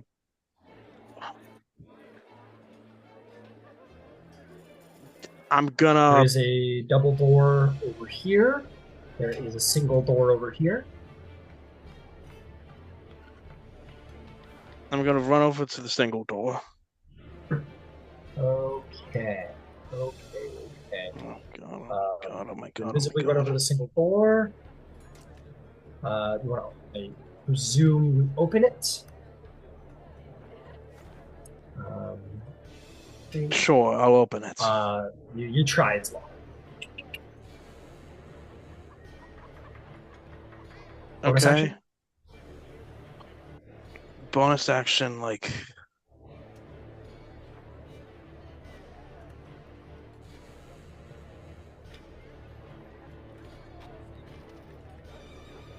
bonus action, nothing. I don't. Nothing. Can I move? How much movement do I have left?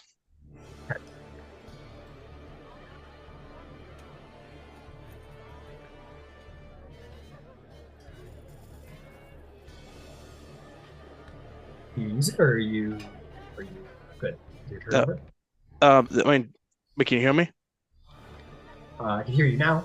Okay, yeah. Can I move? Still move? Yeah, you got 10 feet left. I'm gonna.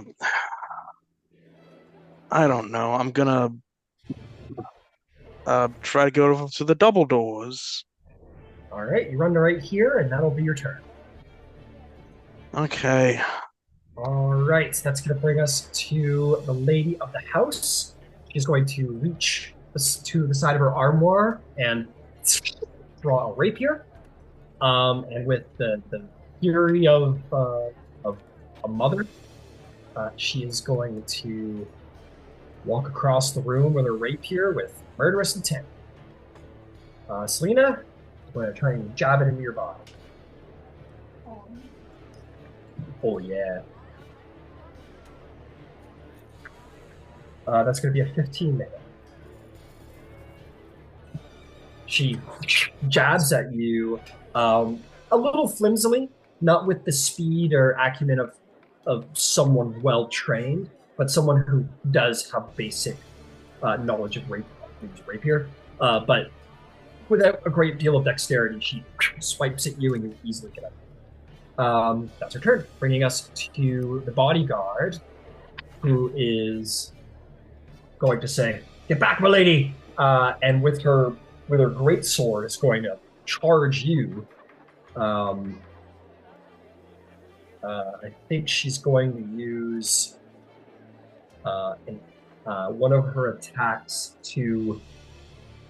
He wouldn't lay it. He wouldn't lay it on the lady. Is going to attack you with 2 great sword attacks. So. Both of those are 21. 21 to hit on both. Oh. Okay. I'll just give you the total damage. Yeah, I'll get them one at a time. Okay. That's going to be. Those could be. Oh, come on, buddy. That's going to be 7 points of slashing damage on the first attack. And 10 points of slashing damage on the second. Massive greatsword slash this thing. This is the first time since you've been in the city where you've been like really attacked by someone, like painfully attacked by somebody, and she draws your blood of a princess. The fuck. Okay, that's gonna be her turn, bringing us to Bendrig. Bendrig, you see the brutality of the bodyguard and the ferocity of the lady. What would you like to do? Yeah, I'll run through and I'll say, dive, princess, and dive is the healing word, to like duck out of the way.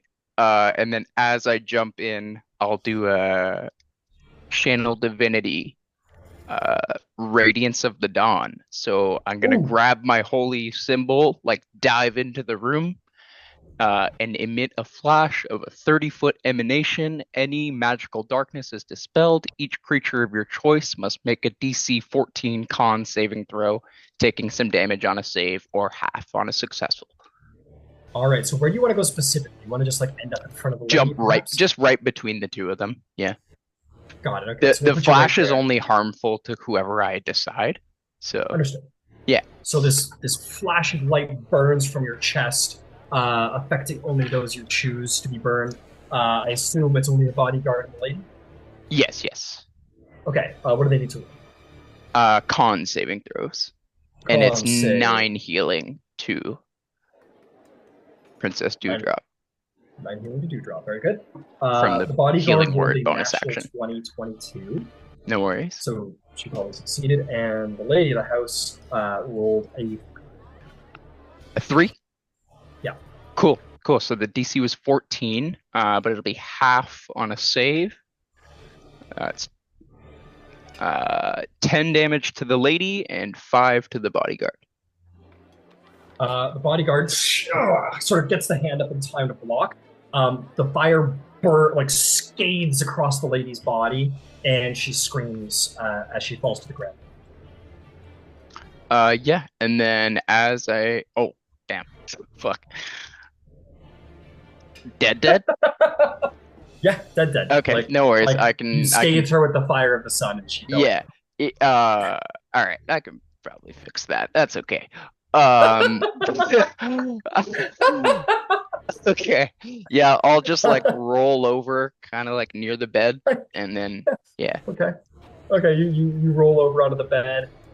You hear the children sort of No, the kids are gone. I cannot allow the kids to be they're in right here, dude. They just came through their room. You roll out of the bed, you hear the kids like scream from behind you. Okay, well that sucks. I can't heal her this turn, so kaput. That's it, that's all. Okay. That is going to bring us to Selena Dewdrop.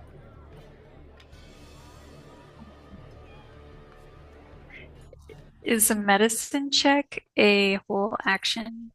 Oh, yeah. Okay. And like, how dead does she look? Just like eviscerated, or? She's laying on the ground, not moving. She just took like a decent amount of fire. Okay. You haven't known people to fall down on the ground in a battle because they're like really hurt. Yeah, I know. I'll try to heal her. It was just a little oopsies, so yeah. I'll tell you what's Selena. Roll me an even-sided dice. A what? Sorry?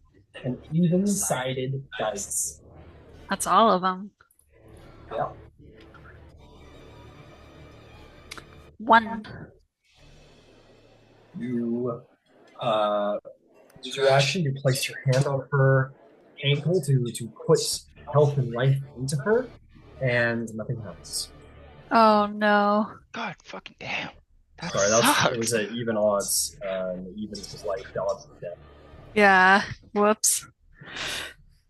That's too bad. Okay. I will say this. I will say, as an interesting note, she's at the door now. Like she's gone. But as you do this, you kind of jostle her body to try and heal her. You will note this strange, perfectly circular stone that looks like an eye is going to like slip from like between her bosom and kind of roll across the floor like a perfect stone marble. Oh. Can I free action snatch that up, or no? I'm gonna say no. You're okay. Yeah. That's fair. Bonus action, divine favor for some extra damage, and that's my turn. Okay, that will bring us to Lord Fjarland's turn. Bonus action. I'm going to Misty Step with Step of the Fae. All right. And that Rolling Stone thing. I'll go there. Okay. You appear over here, and you grab it free action. And I will give it's 1d10.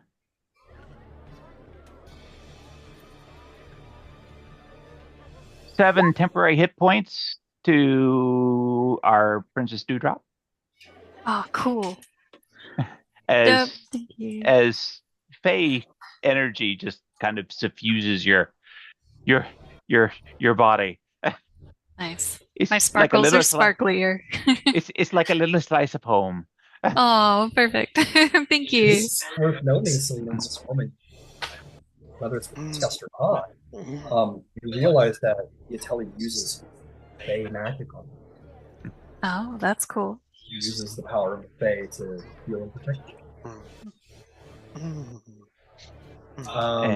Okay. Is there anything else? And I'll use the rest of my move to put me behind in flank with the bodyguard. And Okay. action, I will tell the bodyguard, she's gone. Do you really want to give your life for her? Good question. Let's see. Find out. Let's see how low this bodyguard is.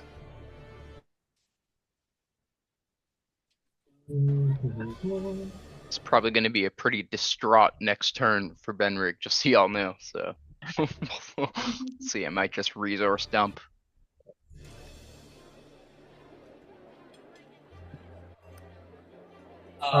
She says, the bodyguard goes, just no, Lady Grulhund! Yeah, I'm just gonna turn around with like just vengeful fury. It was a gamble. Was gonna go one way or the other for sure. That's okay. Swinging at me. She said she's not at the princess. That's all right. That'll bring us to the very invisible Nero, who is watching the scene play out. Okay, I saw the whole thing with the thingamajig. You saw the whole thing with the thingamajig. Yeah, the medallion thing roll out. The stone sphere. And it looked like an eye, and it was no bigger than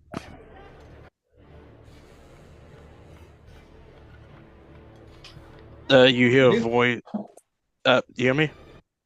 Yeah, what do you do? Yeah, I said, Viotelli, you want to hand it to me? I can get it out of here. I'm a little busy. Okay, don't lose it. I'm just gonna go over to the body of Grulhund. Do I find anything? Start rifling through her pockets. Yes. Do I find a key or anything? You go through her pockets. Let's see what the lady has.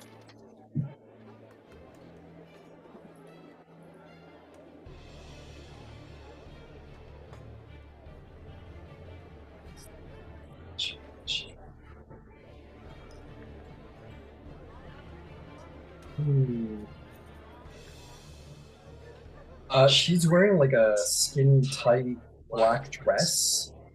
Her rapier's fall on the side, and other than that little stone, she carries a ring of keys. A ring of keys? Yep. I'll take the keys then. She has some golden earrings if you want to flip those. No, he's focused right now. Okay, crap. I'm gonna grab the keys and just try opening that door up again. Okay, so you go 5, 10. Oh, the body is going to the double door or the other door? The door that was locked. 5, 10. Get the door with the rest of your movements. You unlock the door and then it opens. Do I see anything inside? So you have you see a balcony. And quite a few guards running around. No, you just see the grounds, and that's all. I look back to everyone. Time to go. Okay.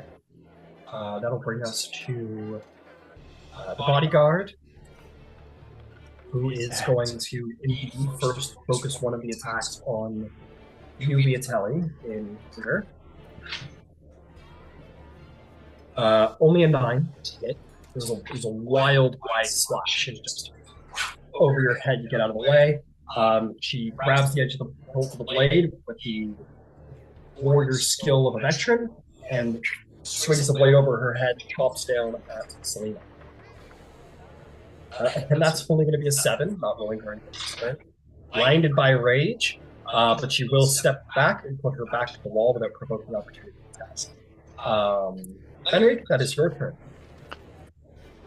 Like dive off the bed onto this woman's body, and I'll try and cast a healing word on her, even if I have an idea it won't work.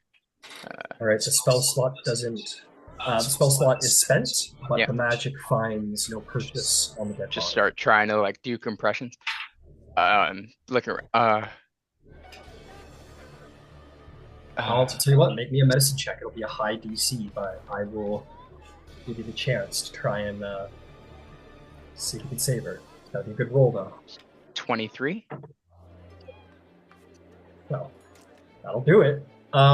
Between the healing word, the power of your god, and your He own truly knowledge- didn't mean to kill her. He like when he dove in, he didn't. He wanted to disable them, but it really scared him when he did. So Absolutely. And in this moment, you thank the Sovereign Host for having mercy on your conscience and this woman's soul and these children. Just like just relief swells inside of you as you feel the power of Arwen fill this, what was once a moment ago a husk, but your skill of medicine through compressions kind of pushed life back into her lungs, and as she inhales, you say the word, and it's just enough to pulse her back to life. All of her wounds will roll the healing. yeah, the word will be like as she wakes up, she'll hear me say please. Okay. 10 healing. 10 healing. The fire wounds completely vanish off of her body. She is, other than the damage to her outfit, she is completely healed, and she blinks and wakes up and suddenly is like stop. And then was that starts reaching for her rapier. Okay, no worries. Was that a bonus action or an action? That was a bonus action and an action. Bonus action to heal, action to do the actual medicine check to resuscitate her. Okay. All right. Well, okay. Sure. Yeah. But you brought the dead back to life. Yeah. Cool. Selena Dewdrop, you see Bendrig has saved this woman, which is a miracle, but she is still just as intent on, in her mind, protecting her children. What do you do? Well, yeah. What do you do?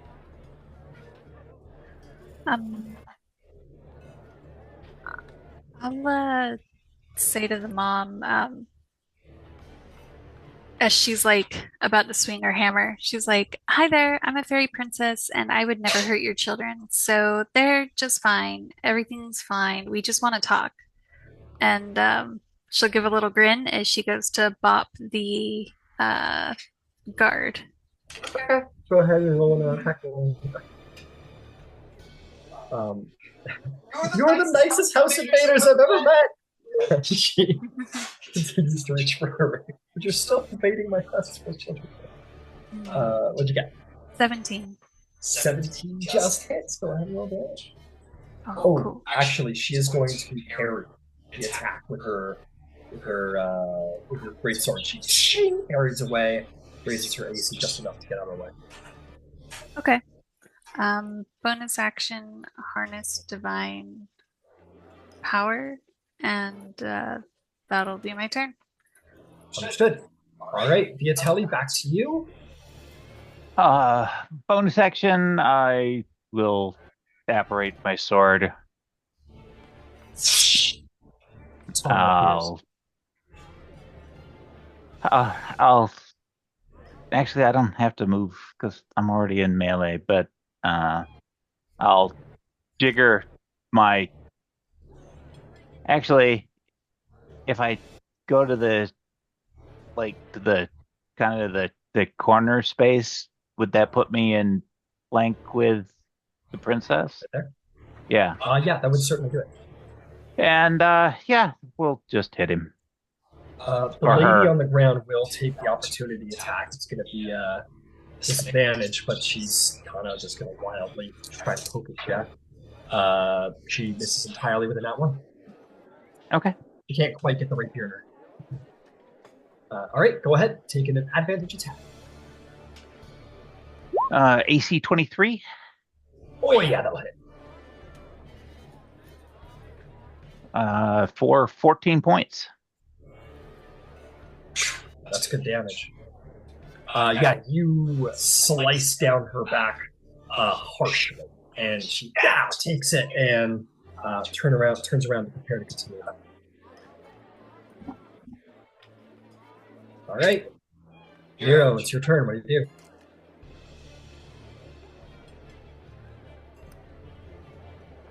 I don't know if I've ever seen a session that go this badly, this quickly. Good It's lord. going fine. What do you do?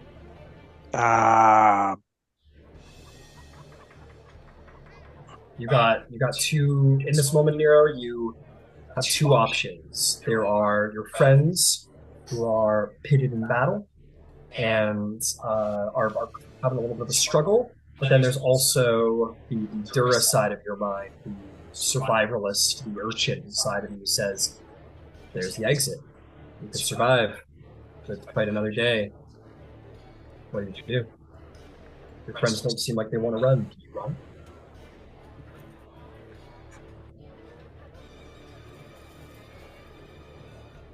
He takes a moment and thinks, and he realizes the only way I survive the next day in the city is if I find that fucking Nimblewright in this place. Okay, so I'm just gonna move over, try to get an aim on the thing. What's the thing? The orc, half Okay, orc. you take a 5-foot step and easily enter into a clean shot. With your invisibility, you would have advantage. Okay, I'm gonna use. Oh boy, try to use first level chaos bolts. All right, take advantage. Go ahead and make an attack.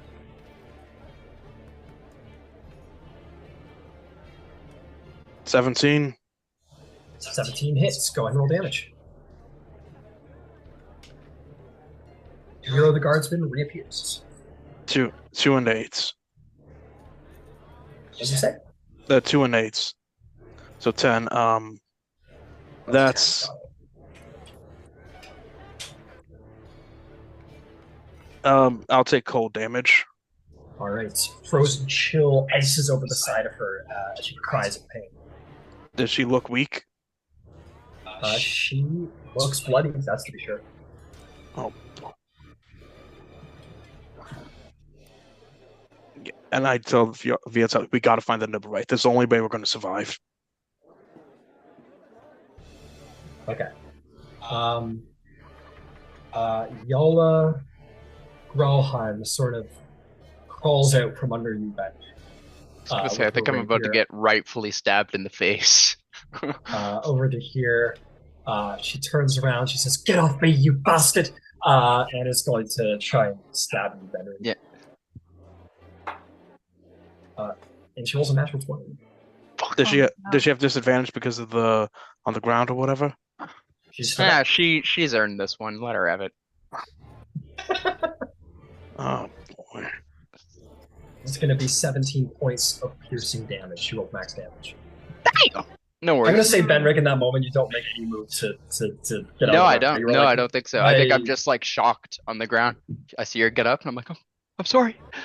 Yeah. And she just like doesn't kill you or anything, but she like in the vital right there, and you're like, really bad. Yeah. That will be her turn, and that will bring us to. Well, you know what she's gonna do? And the opportunity attack is up to you guys, but she is going to like run for her children. She'll stand in the doorway. Does Bendrig or Selena want to take an opportunity attack? I don't. Okay. Can I grapple? You can. You can also bop her non-lethal. I'll try that. Yeah, she comes around and just sort of a skinny bop, one might hammer say. into the head. Attack. Yeah. I don't think there's non-lethal sun damage, so I didn't really think Yeah, that was an option before. Only if you put on SPF 50. That's true. We gotta invent that. That'll be the bane of my existence. Yeah, I got a 12. 12 hits. She is wearing no armor. Okay. She's wearing a very hot dress. It's 10 bludgeoning damage, but non-lethally. I know. Okay. She turns around. Just stay in your room, children. And as she's running around, cleaning her, like,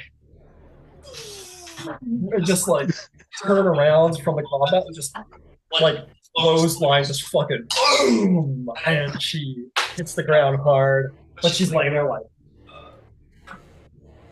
kind of like stirred, and kind of falls asleep. You knock her out, fucking dead cold.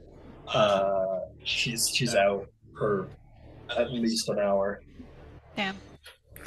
Yeah, you shook her brain like a fucking jar of pickles.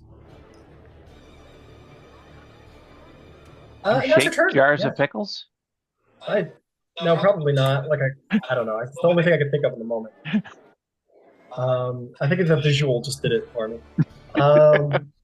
Anyway, it's the bodyguard who goes, "No, ring Grulhund again!" and is going to attack you. Does Bendrik still have his player ability? That is, god damn, I can't roll for shit. 11 to hit. Yeah, that misses. Come on, baby, hit that fucking princess. Another 11. That dice is going to jail. She's just like distraught. She's like, no. She's just like, she can't focus in this moment. Try to hit this one also non-lethally. Just so everybody, just as a reminder of how non-lethal works, it must be bludgeoning, piercing, or slashing damage done in melee. That is the only way you can deal non-lethal damage. You can't shoot someone with a bow and not kill them. You can't shoot Got a challenge? fire. Let's test this. Yeah, go ahead and test it. I'll let you go. Bendrig, what do you do? Yeah, I will.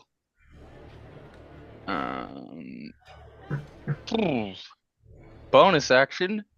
You know it. Healing word on myself, because I am looking quite bad. Fair. Okay. Right, that's 9 heals. It's looking about mid health. What would you call that? Right. It's just above bloodied, or just above bloodied. Yeah. Okay. So yeah, just above bloodied. As an action, I'll roll over, get off the bed, and come up to this guy and try and just cong him on the head with my mace. Go for it. I'm attempting non-lethal. All right. Understood. 20 to hit. 20 certainly hits. Go ahead and roll damage. 7 damage. Bong! You hit her center mass in the chest, and you know that armor doesn't do a lot to stop bludgeoning weapons, and you just cong her right in the chest, and she kind of gets the wind knocked out of her for a moment as some damage. Awesome. Yeah. That I'll. Am I able to back up? You can if you want. Yeah, I would like to do so. All right, that would be opportunity attack. Warding flare, impose disadvantage as a reaction. All right, she goes to swing it at you, and just like this, it's like nimbus of light sort of hits her in the face, and she's just like blind for a second, like the sunrise just kind of peeked up and blinded her, and she rolls the garbage like usual. I'm sorry, we'll explain everything, and I'll just like roll back. I got dirt in my eye. Viotelli, what do you do? Oh, you skipped me. It's the princess's turn. I'm so sorry, my lady, your royal highness. What do you do? Am I in a flank with Viotelli? You sure are. Then I would like to take advantage of that and attack non-lethally. Yeah, to be clear. Non-lethal Bob, go for it. A 19. 19 certainly hits. Roll some damage. Cool. 11. 11 damage. You bop her pretty decently. Plus a d4 because of Yep. and I want to smite. Yeah, let's go. So Just give me the D4 and the smite. Already added below.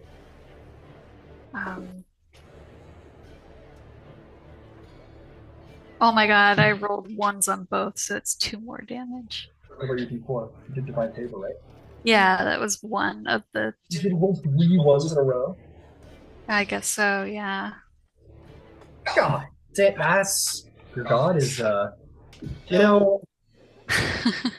It's Been away from the Feywilds. Fey are fickle. How much damage is your smite? It's a 1d8? D8. Yeah. It's 2d8. Yeah, 2d8. That's what. Oh, it's 2D8? Oh. Because I was like, you didn't roll enough dice there. Oh, okay, cool. I'll roll one more. I got 2.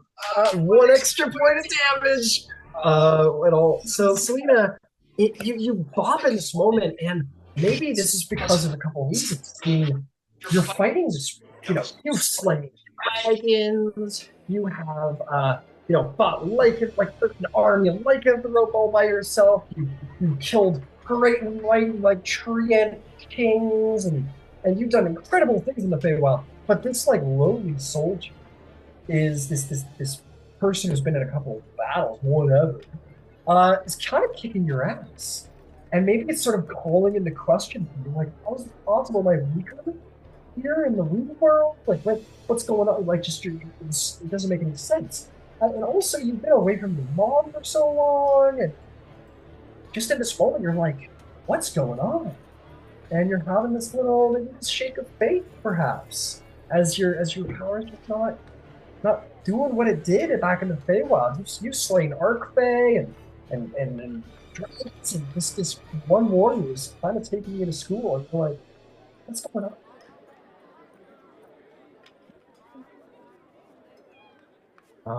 All right, Viotelli, you're up to bat. This warrior is bloodied. She's a couple blows away from being laid low.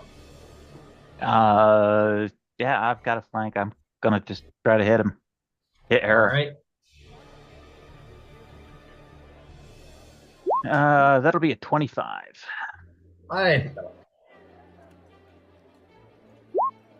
For 7. For 7 damage. All right, she is truly on her last legs. One more blow. She's very, very bloodied. One last blow will just bring it. Surrender. Now. She's like, because for reference sake, Viotelli didn't pull that punch. That was honest to Pete lethal damage. The warrior says, I owe everything to the Grulhund family. I have sworn myself to their service. I won't break my honor to them. Keeps coming. Fight to the death, it seems. It's in her mind. Nero, what do you do?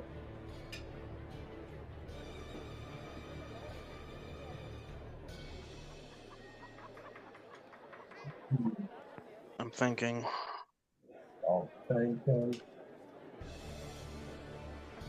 How weak does she look? She's one solid blow away from death.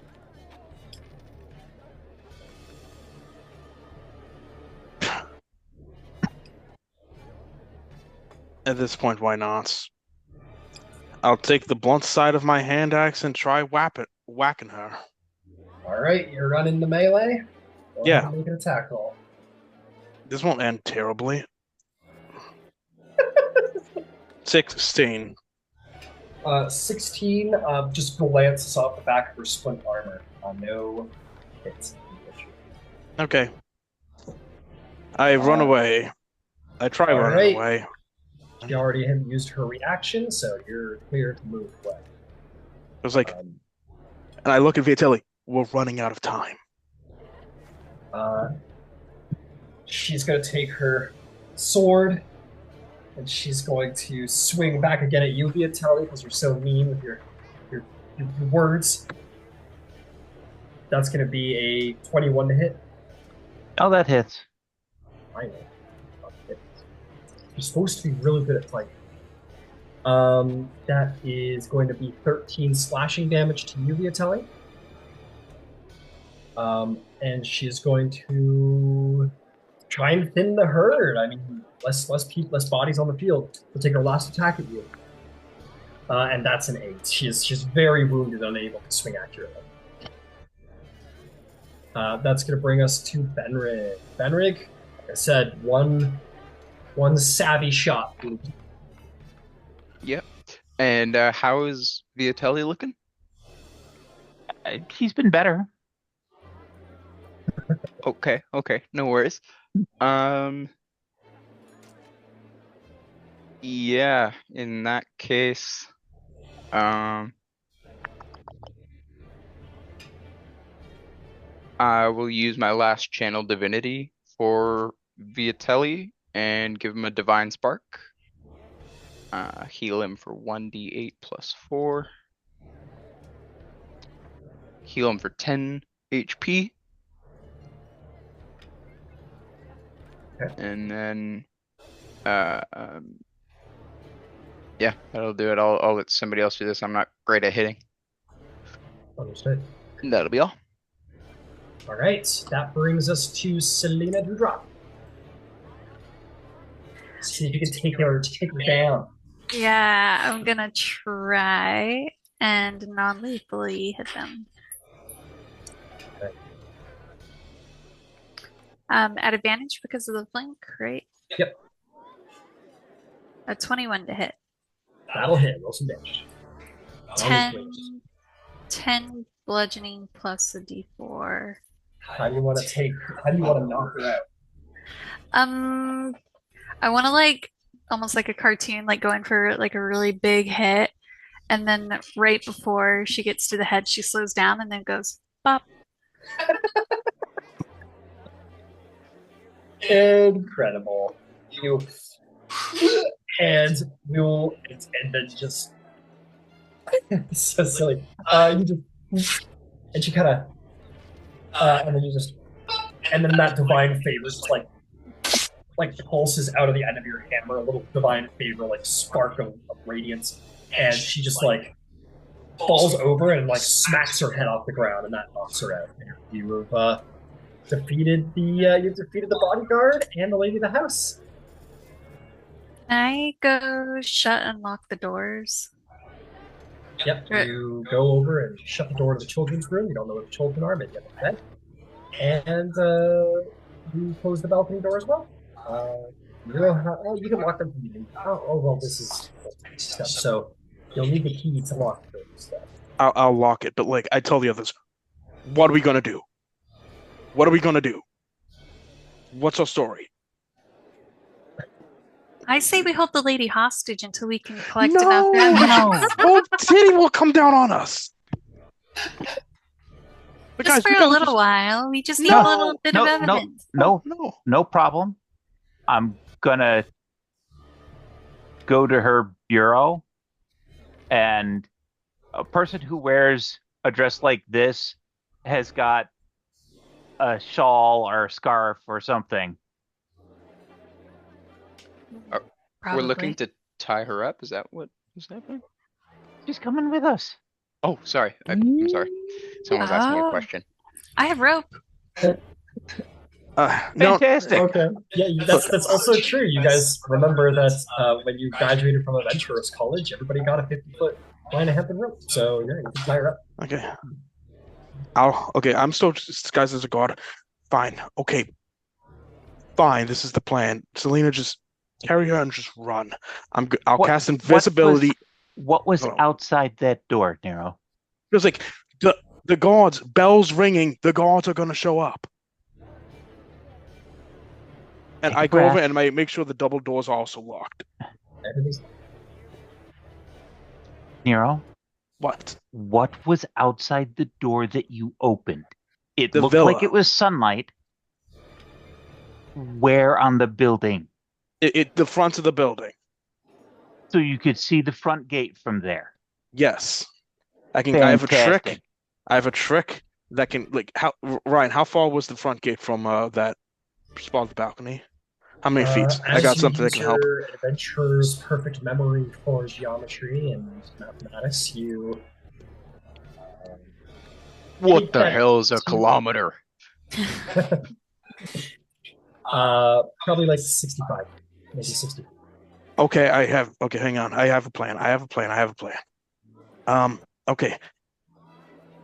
Okay, I got most of a plan. Viotelli, can you disguise yourself? No. Well, no. Okay, who cannot run? Like, Well, I'm not particularly fast, but I can try. I mean, Nero, I think, calm down. Take a breath. We're here. Whatever Okay. has happened has happened. This is an active investigation. Whether we did it properly or not, sure. But we're here. Let's relax and form a plan. For the record, we're kidnapping a major layer of the city. Yes, that bombed our habitat. Yes. Well, then, I hope we gotta find proof. Okay, I can stay behind a little bit as a guard I because have proof. I want to take a quick note here because things are moving really quickly.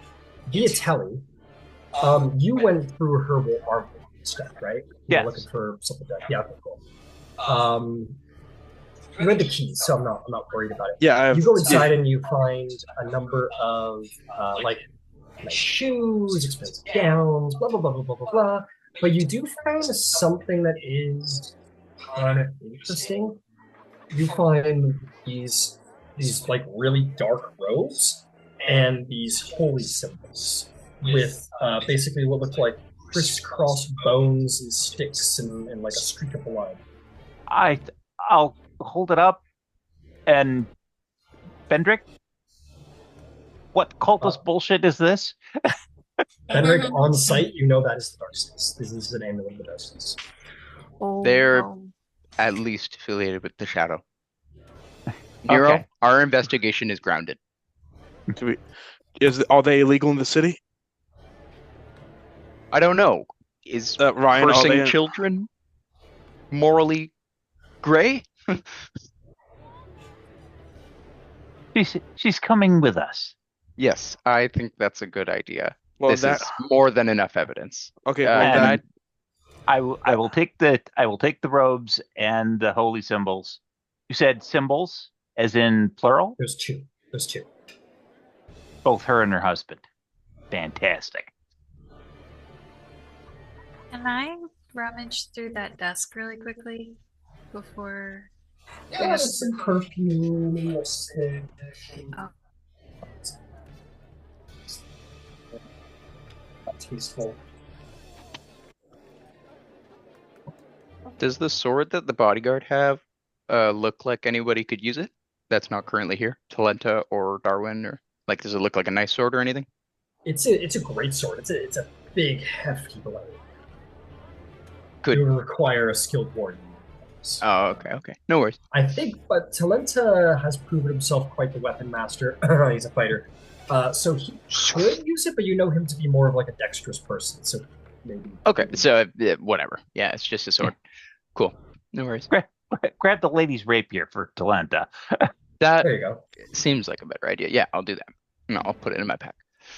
Okay. Yeah. Dope. okay. So why don't we go to a break? Okay, Okay. I know how we can get the lady out of here. A little bit. As Bendrig is like, everybody, let's take a minute. Investigation. Let's not lose our heads. Everybody has a moment. I'm sending us a little kumbaya. In 15 minutes, we'll come back with cooler heads. That was good. I thought it was a total success. I mean, we're still alive, so I guess we're alive, so that's a success, I guess.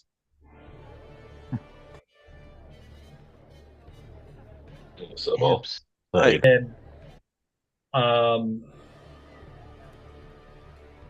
I'm just gonna say, Darwin, you were like, oh, I gotta catch up with everybody. I was like busy getting an oil change. I don't know. And and as you caught up, you saw Viotelli and Selena dragging the corpses of two guards onto a noble's estate in Upper North Edge at the villa that you were all told about, and Nero and Bendrik sort of panicked, like backing into it. And you just kind of followed them.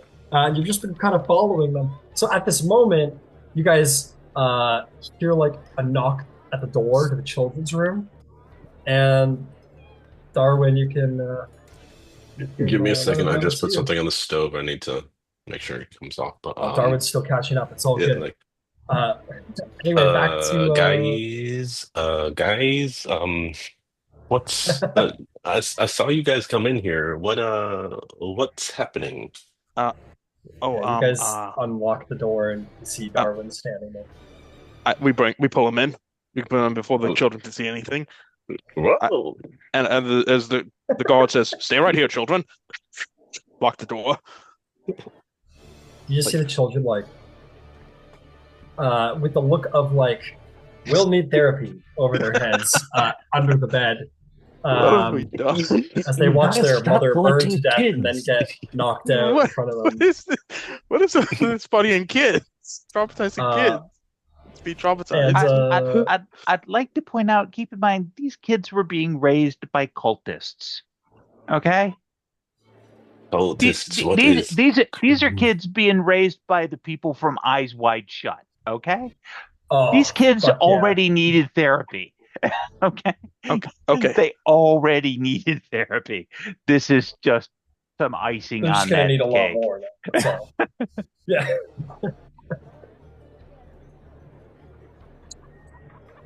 Okay. What can the I can fuck? absolutely get me out of here. I- Let's I- get the lady tied up and catch Darwin up on where we're at. Okay. Yeah. Darwin, have you been caught up? Yeah, I'm pretty caught up. I just kind of Okay. need to know, am I inside with them? I just came inside as they've taken this recent breather. Yeah. You were like right hot on their tail, and then combat kind of broke out, and I'll just say like one of the doors locked on you. Just got through it. Okay. And now you've caught up, and you're caught up with them. All right. Okay. Okay. I think I have an idea of what to do with her. I'll get her out of here. Okay. Okay. Bendrig. Okay. Is she tied up and gagged? Not gagged. Her hands are bound, if that's what you're asking. Yeah.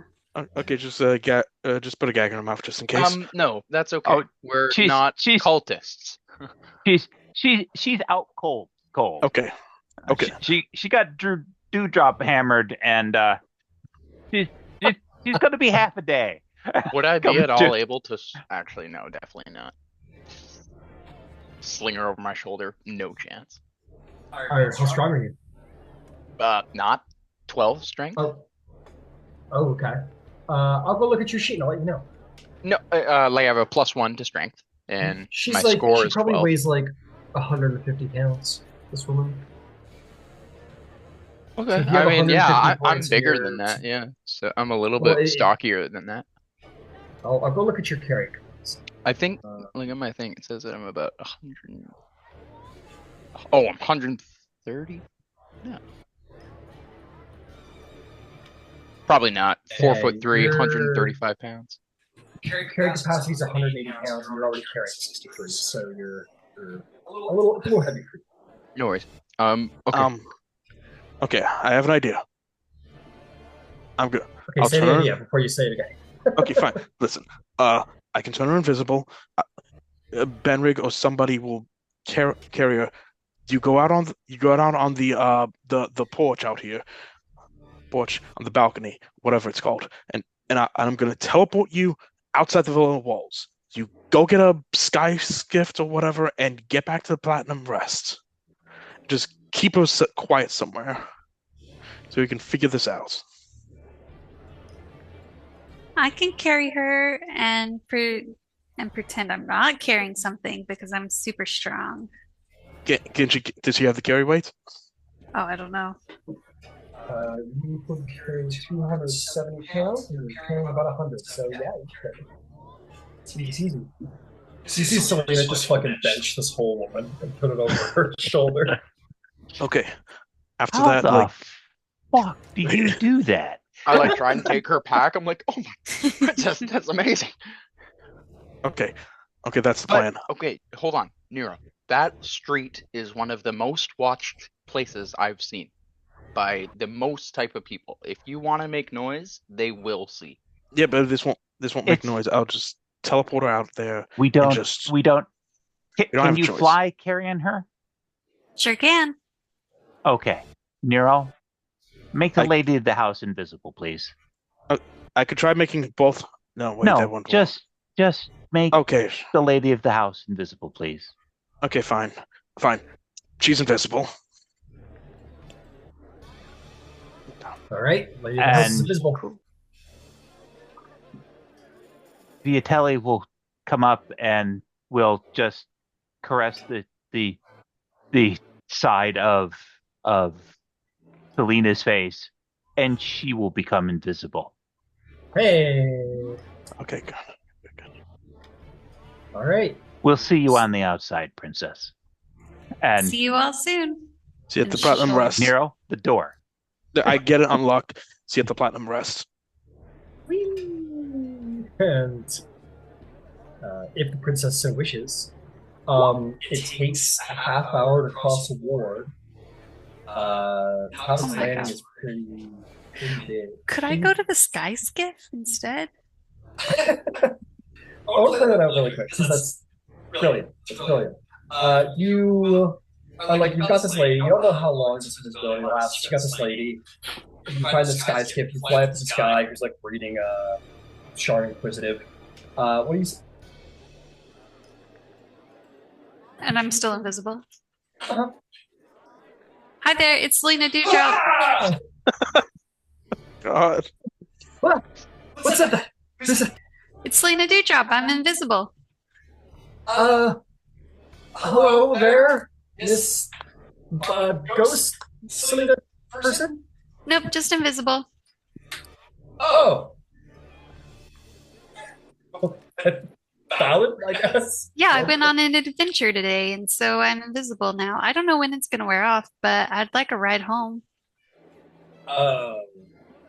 As long as your silver isn't invisible, we got ourselves a deal. Where are you trying to get to? Okay, watch this. Hold your hand out. It's definitely like this.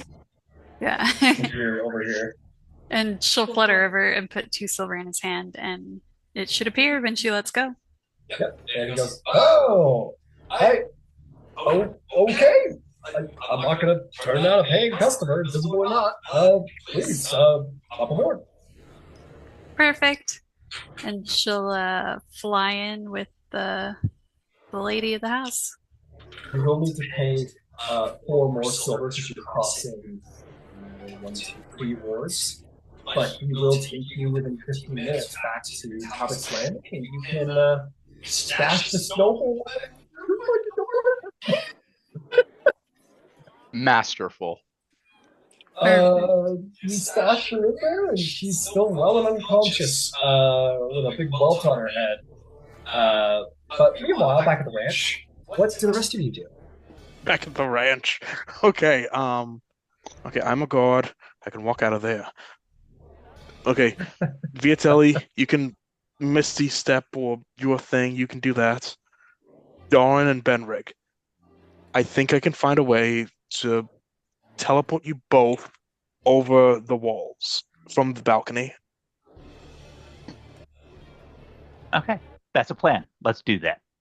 Okay, I'm a guard. I'll just walk out casually, and I'll just say I saw a half orc run that way, try to attack them, and they ran that way. Don't say anything unless you have to. Just Okay. Okay. go with palpable urgency because you Okay. want to leave. Yeah. Okay. Okay. Okay. I'm gonna. Okay. I bring Bendrig and Darwin out.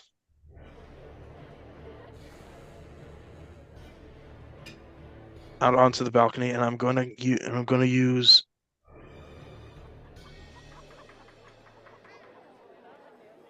Okay. I'm going to use two sorcery points to cast Vortex Warp and get them over on Bendrig and Darwin on the other side of the Grulhund walls into the streets. You're using what spell? Vortex Warp.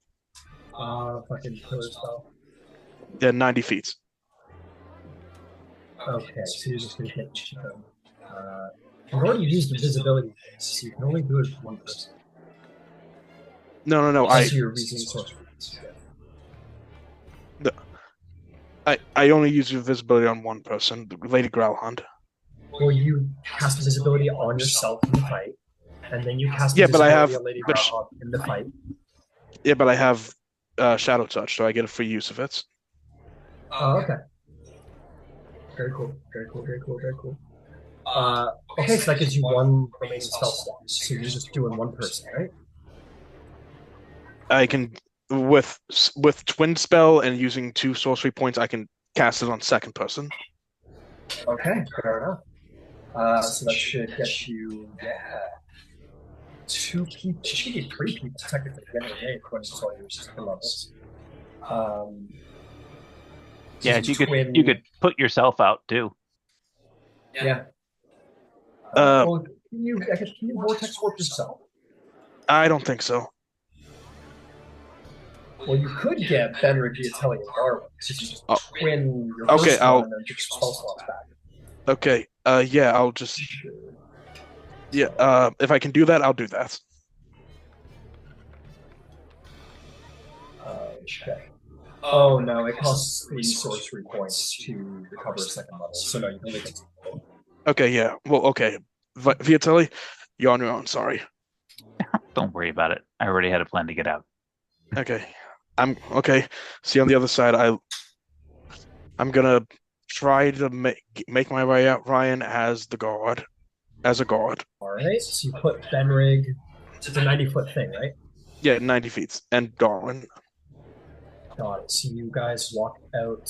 You open the door to the balcony, or you probably just look through the window because there's guards out there standing at the gate. So and then you got 90 feet. Yeah, should definitely be able to put them on like the opposite side of the road on the opposite side of the gate. So they're clear. Yeah, and Darwin and Bendrig just appear out on the street to our safe and sound. Okay. Viotelli, good luck. And I start going back out the back way from where we came. You just gonna take the same route out? Yeah, the same route out, like the back way, to make sure none of the main entryways. Okay. Let me check some. Ryan. Circumstances have shifted. Just one moment. Oh yeah, no problem at all. Sorry. And I before I leave, I tell Viotelli, tell Condon the Hammer what's going on. If you get to him, if I get captured.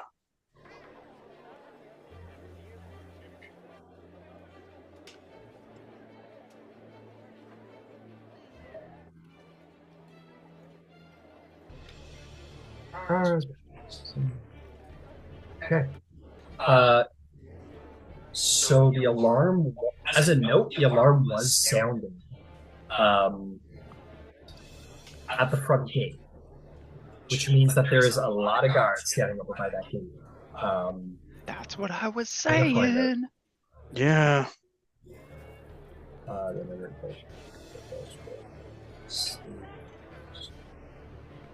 just going to drop some.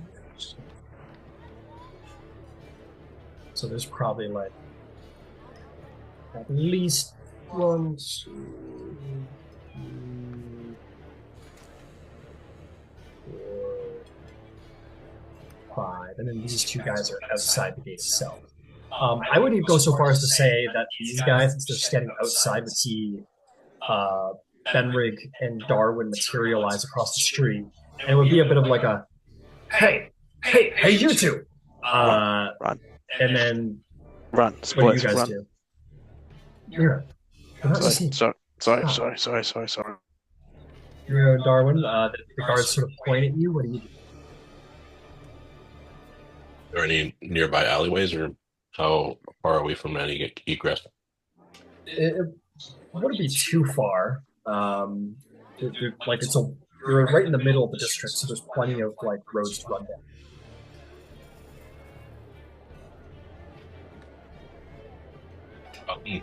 Well, like gesture towards Bendrig, like, yo, let's go. Sorry, They start approaching this you. way, this way, and then run towards the nearest alley. Yep, I'll do that too. As we're running on the wall, I'll cast see invisibility on myself. Okay, fair enough. You guys take off. All right, now I want to turn to Viotelli. Would your plan involve waiting for Nero to do his thing, or what's the plan? My plan was waiting for Nero to get the fuck out of this room. Okay, if that's the case, then it is your turn, Nero. You're going to make your way down. Where are you going? You're just going back out the back way? Yeah, I'm trying to not draw attention to myself and walk out the back way. All right, you make your way through the room with the kids. You make your way through the room with the house servants. Oh, everyone stay calm. Everyone stay calm. Lock the door. You make your way back down, all the way out back to here. You wander down the way, and you come to about 5 guards who are standing around. As you approach, 2 of them say, "You, what's going on?" Feels like they went that way. Didn't you see them? So what way? Which way Feels like that way. Come on, go. Yeah, which way are you pointing?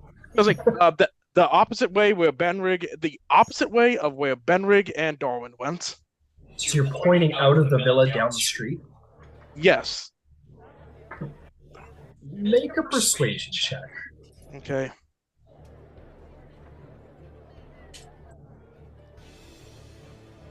I mean, I am disguised. Would I get advantage?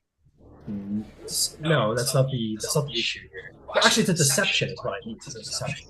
Okay, do I get no advantage? No advantage. 13? 13. They all kind of like look backwards, and you definitely, the energy is raised for sure. Because we were standing here the whole time. What do you mean the dead are on the street? Feels like they just teleported out. You didn't see it?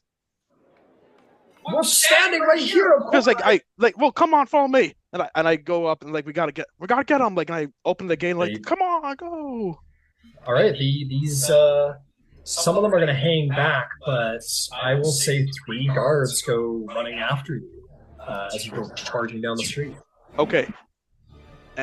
Okay, Viotelli, do you want to go next, or should I finish this up? Go ahead, finish it up. Okay. We'll go to Viotelli at this point, as these guards have all been distracted. I'm just distributing a little bit here. 1 guard went after... no, actually, both guards would have gone after Bendrig and Darwin. 1 would have replaced them. And then the other 3 would have gone with me. Leaving 2 guards still on. Okay, take it away, Viotelli.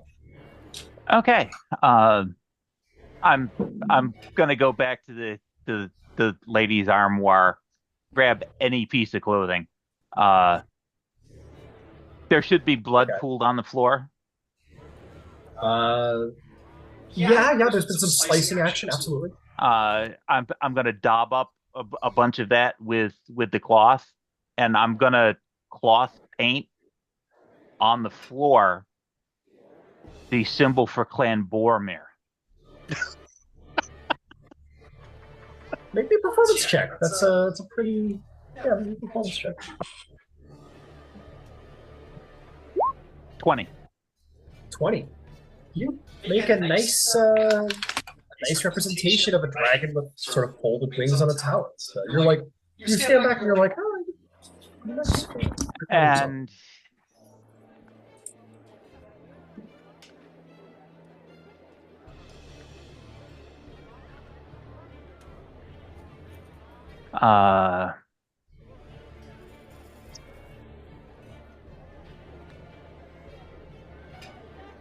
Gotta see how long something lasts. Give me 1 second. It's only lasts for a minute. That's not going to be long enough. On the cosmetic counter for the woman, does she have anything that's kind of liquid and black? Sure. I'm going to take one of her brushes or styluses, and I'm going to paint the same symbol somewhere very discreet on the bodyguard, but leave it visible, like someplace where she got cut, and it's open. Okay. At which point, once the stage has been set, I'm going to go out onto the balcony, and there's a building that's kind of adjacent to the balcony, but a little bit lower.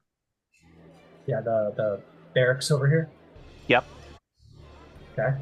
You're gonna do some Assassin's Creed shit?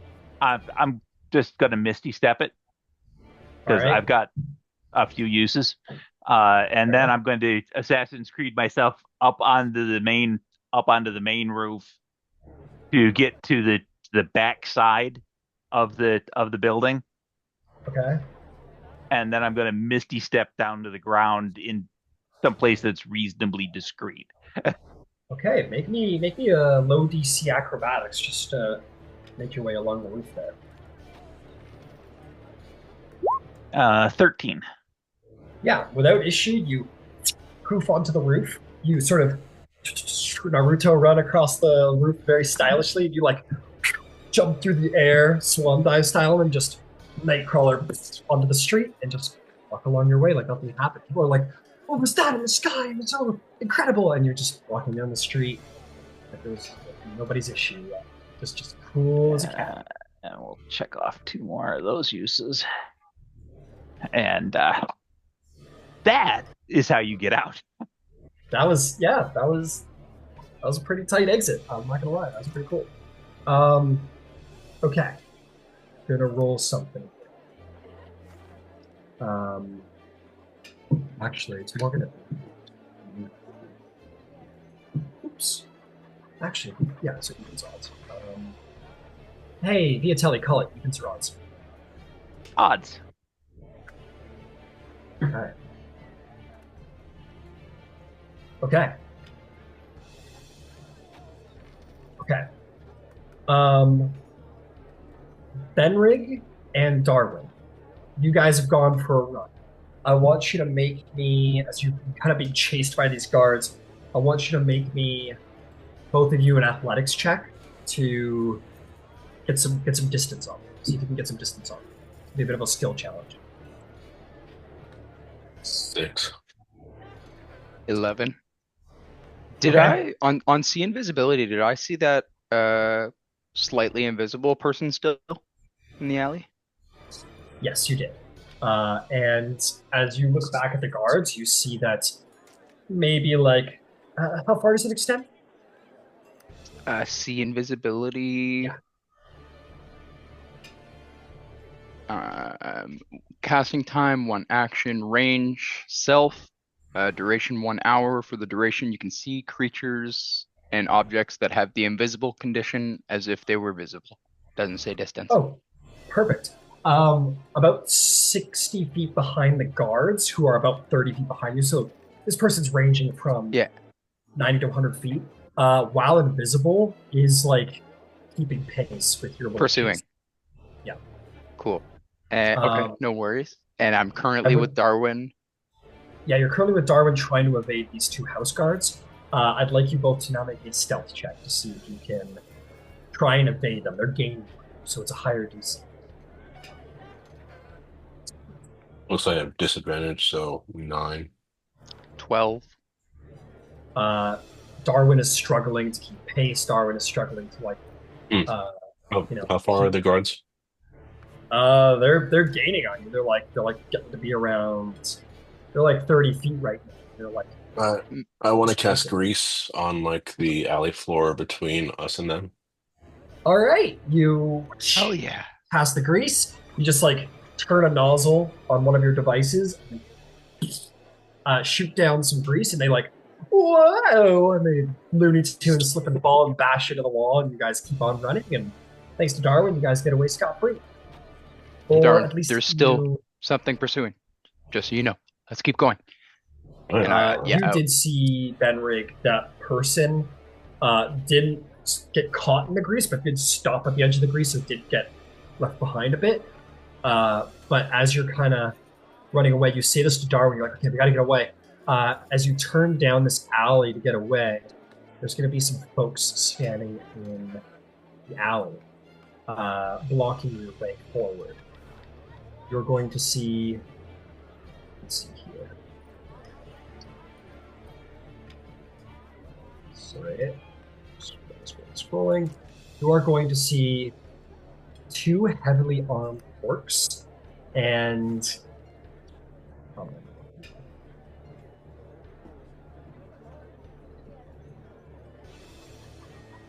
Oh, here we are. You're going to see. Jesus, I apologize.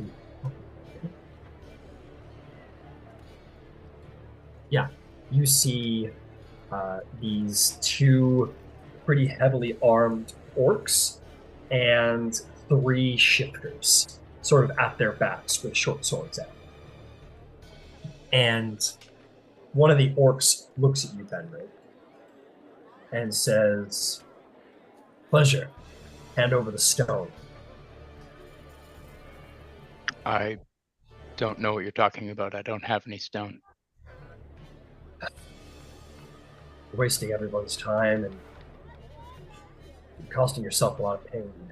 Just hand over the stone. Once again, I don't have any stone. Botched investigation that this is. This is all legal. Make me a persuasion check.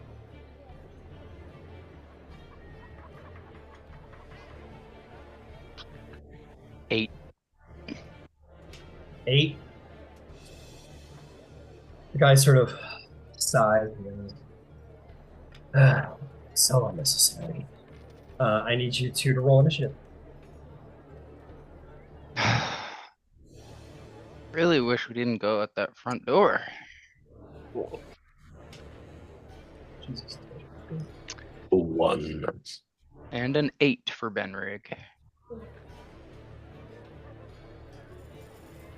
So you guys are in the board immediately ready for fights. You guys are essentially in a 15 foot wide alley. And 15 and an 8.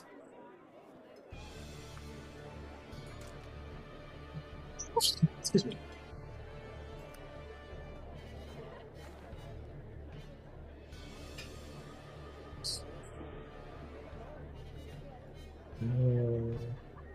And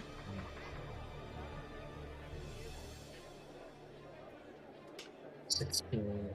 I'll tell you what, it might help you avoid initiative. As you see them approaching, or actually, I'll say the orc says, "Search them." Do you allow the search, or do you prepare? I'll like kind of step in front of him. Or...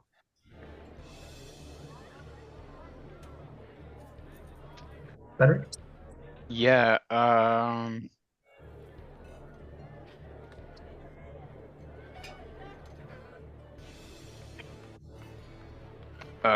yeah, I guess I'll allow it. These three shifters walk up to you guys and start like rifling through your pockets. Like, Can I start yelling for the guards?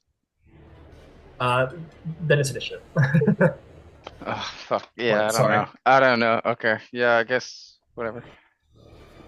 Yeah, they approach you as they start rifling through your clothes. You call for the guards, and yeah, they will attack. Okay.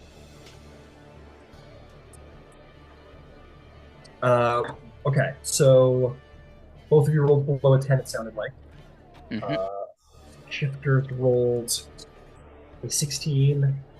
What'd you two get? 8. 1. 8, 1, Jesus.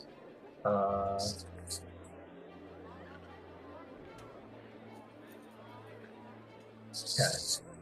Yeah, that's the arrangement. Okay, shifters are gonna go first.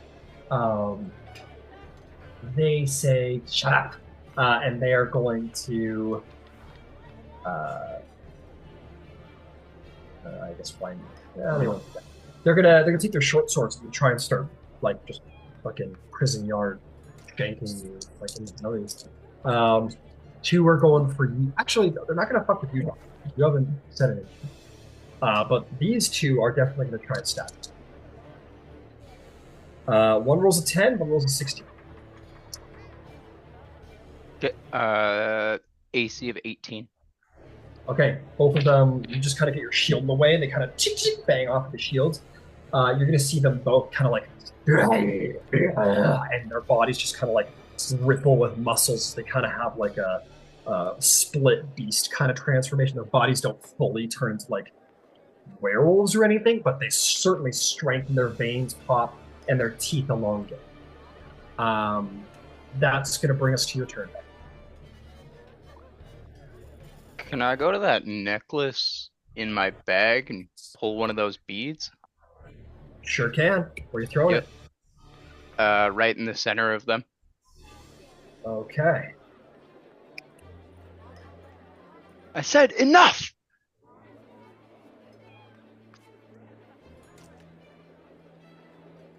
I need everyone, including you 2, to make dex saves, please. If I were to cast a reaction spell, can I cast it after I roll a dex save, or do I have to decide beforehand? Depends on the reaction spell. Absorb elements. Yeah, either or. But go ahead and make the dex save. Yeah. 14 dex save. Okay. 12. I don't really know how this works, so I automatically fuck myself with the range. Is that kind of the vibe? Yeah, well, you said you threw it right in the middle of it, right? Yeah, I mean, I would obviously try and not throw a fireball at my own feet, but okay, it so where did you doesn't want make. Well, like, no, if I don't know. It It's maybe okay. it's Where do you meta. want to throw No, it? it's probably meta. I just wouldn't want to harm myself. I'm just like, all right, you guys want this? I'm throwing a bomb to. To not have hurt yourself, you would have had to have thrown it back here behind the orcs. Would Bendrig have thought to have done that? Probably not. And listen, Bendrig, Yeah, in fairness, you have been a part of this investigation. You know that they dropped at least one of the beads off this necklace, created that massive explosion down Terminus. So you kind of know how it works, right? Yeah, if I could, I definitely wouldn't try and include myself. Like, I would be just trying to envelop them and. Tell you what, let's leave it to the dice. Make me an Arcana check. That works. And either way, it's a 12 Arcana check, but the dex save is 14. Okay. No worry about the dex save. 12's enough. You witnessed the explosion. You witnessed the explosion scene thereafter. You have a pretty decent idea of how big this would be, and you were told that the Nimblewright dropped something into the house and it exploded. So you can only assume that's exactly what this beat is. So with that, I'll give it to you.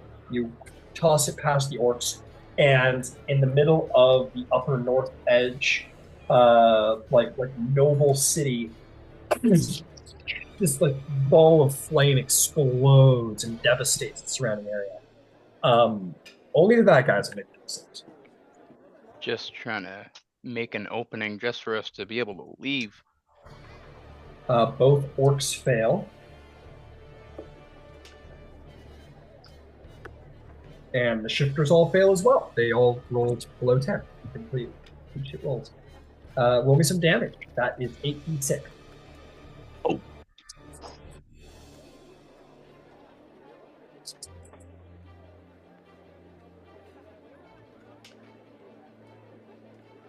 $32. Okay, all the shifters are dead.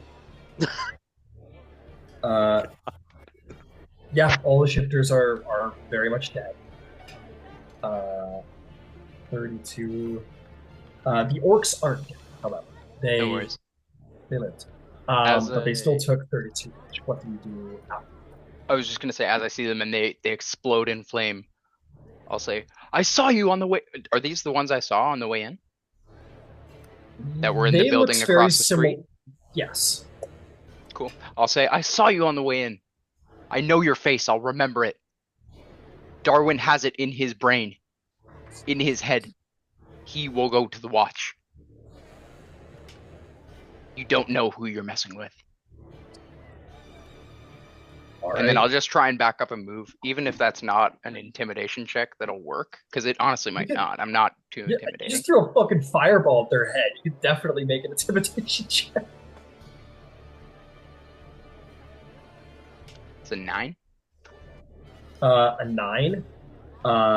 They're in like a fucking orcish like fucking blood frenzy.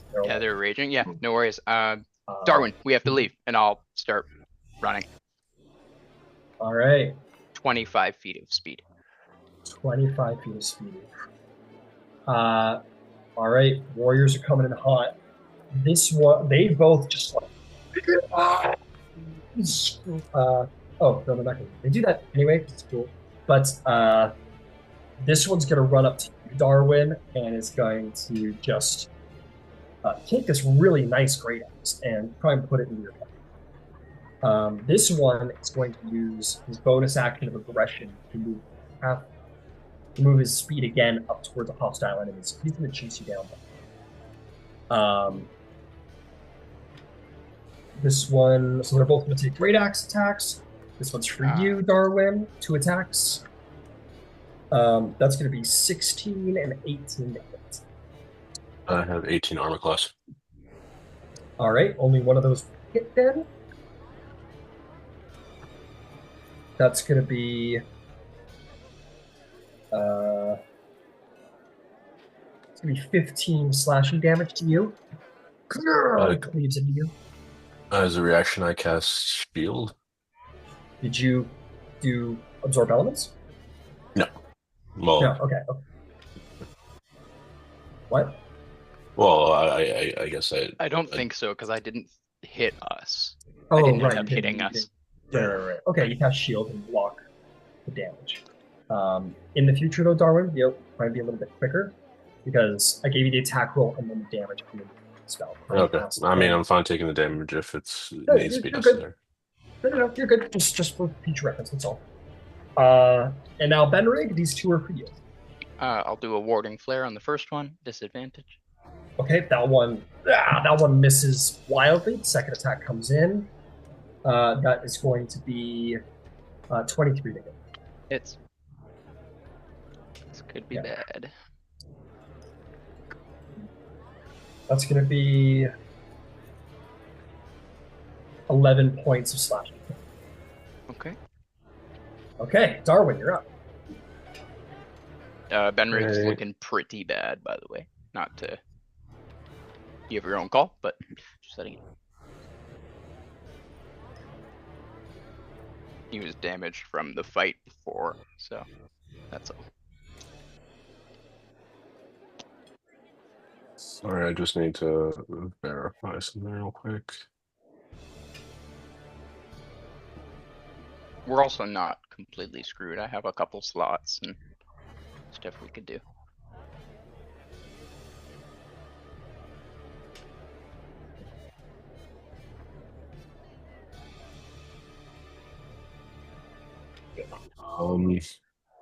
So the only healing spell I have, I believe, is melee or like touch. Yeah. Don't waste it. Don't waste it. It's all good. I kind of like try to like get as behind my shield as possible, but if it's like on my left arm, on my right arm, I'm kind of carrying it behind me, but you can start to see like plates shifting in the arm and on the hand, and something begins to wrap around it, and is like kind of forming a gauntlet type thing. Sick as fuck. Bendrik feels safer. Then I think that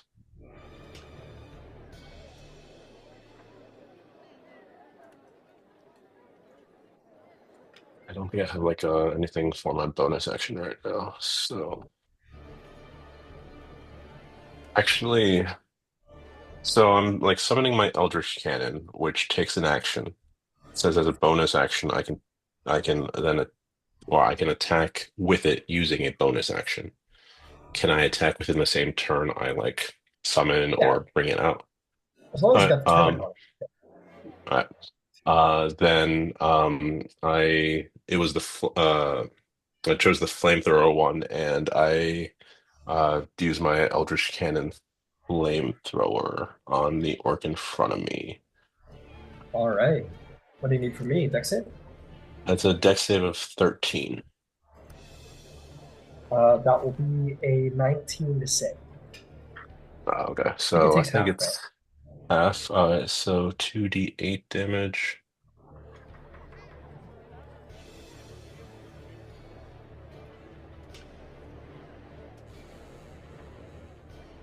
$11 is the total, so it's half 5. Is it rounded up or down? Oh, rounds down. So that would have been 5 damage. So, yeah. Okay, you blast him with flame, and he just growls in anger, and his orcish fury, his eyes are bloodshot. Is there anything else? Yeah, that's all I got. All right, Bendrik, you're up. How are these orcs looking? They're looking okay. Okay.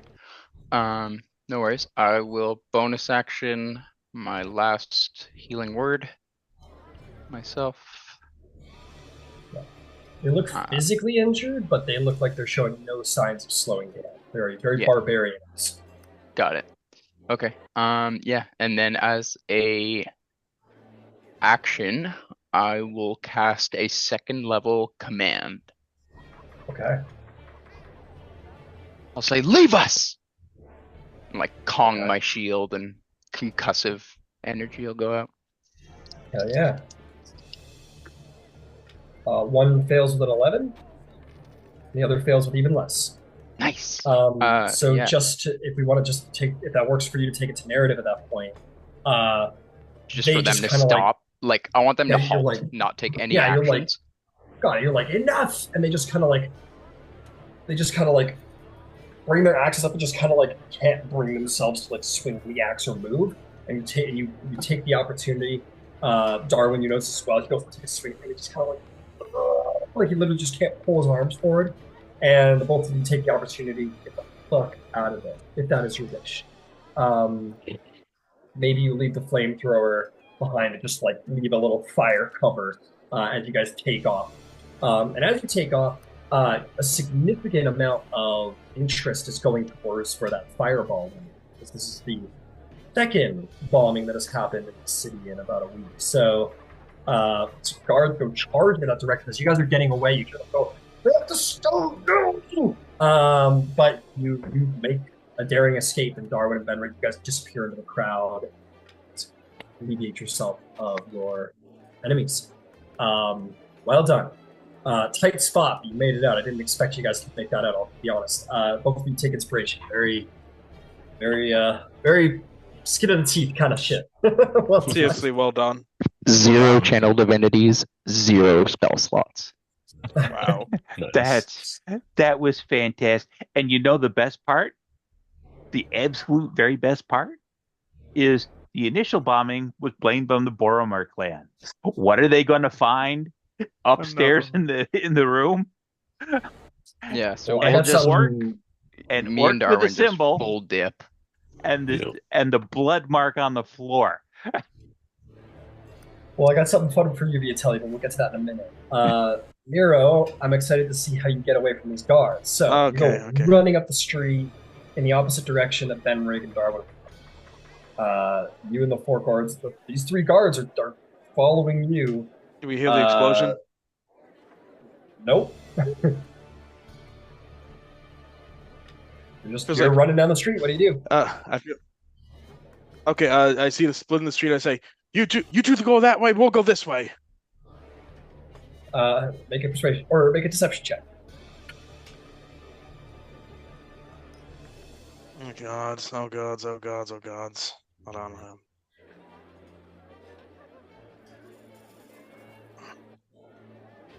15. 15. Those 2 guards nod at you and they take off. Just sort of like run the street. They're like, we'll corner them in the back streets. Exactly. And they go running off. The other guard looks at you and nods. Okay, come this. Okay, come this way. Okay, know how to come off. You go that way. I'll go this way.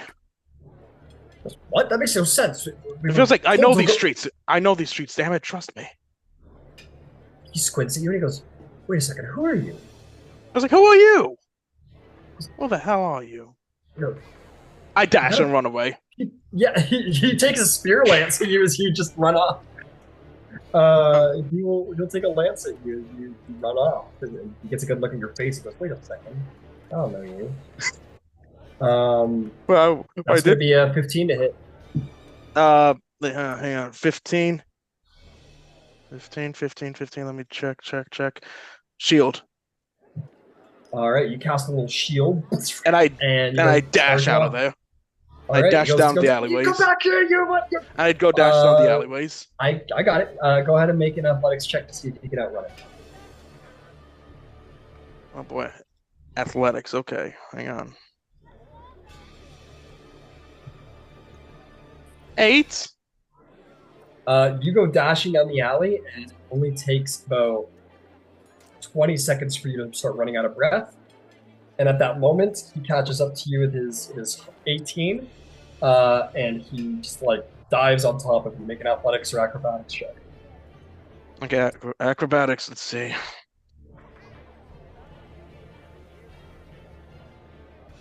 14.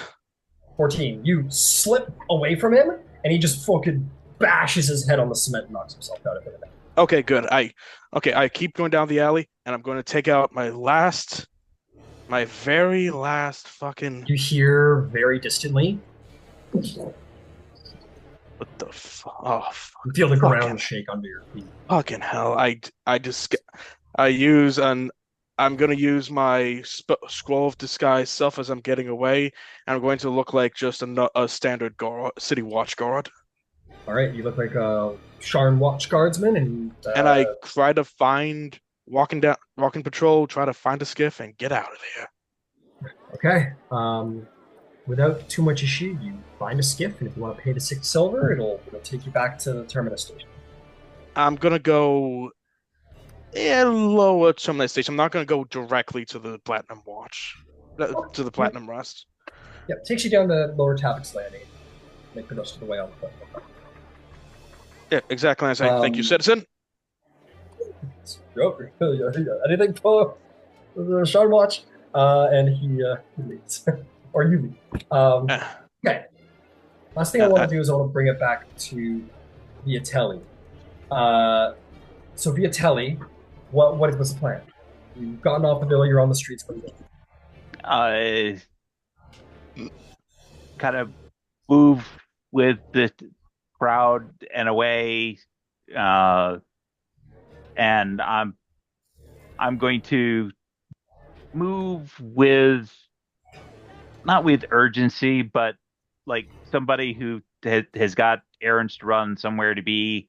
That's the vibe, and I'm gonna walk my ass the hell on out of the district. Once I'm out of the district, then it'll be hop a sky coach. Understood. There is a certain point when you're maybe like a block or two away from the villa, you do hear that. You feel a rumble under your feet. Oh my god. Oh my god. And with that, if you want to get a sky coach, is that what you said? Oh yeah. Yeah, okay. 6 silver as well. And with that, Platinum Watch has led a successful heist. a chaotic as fuck heist, but a successful heist. Oh You guys my all find your way god. back down to Terminus Station as the sun begins to hang low over Sharn. And I still have one of the beads as evidence. That's right. There was only one, officer. I promise. I was out of spell slots. I'm like, oh, like that. Neo's been out of some crazy scraps. That is the craziest scrap he's been in like a year or two. Like, oh my god, how did we get out of that? You guys come back to the club, and And I bring Tal'Dorei everything's with good. us. Talente's not there. He's off doing his own thing. Okay, got it. He's He's not investigating. being Talenta Jones. Okay, he's helping people. Okay, everyone. You guys are good. just sitting outside of the bodega, just like brown banging some beers because you needed to drink something else. No, I'm kidding. You're wherever you want to. Before I go up to the, our place, our home, I just grab a quick shot of whiskey. Like, oh my god. Okay. You guys all convene at Terminus Station up in your rooms. I'm gonna go somewhere before I go home. Okay.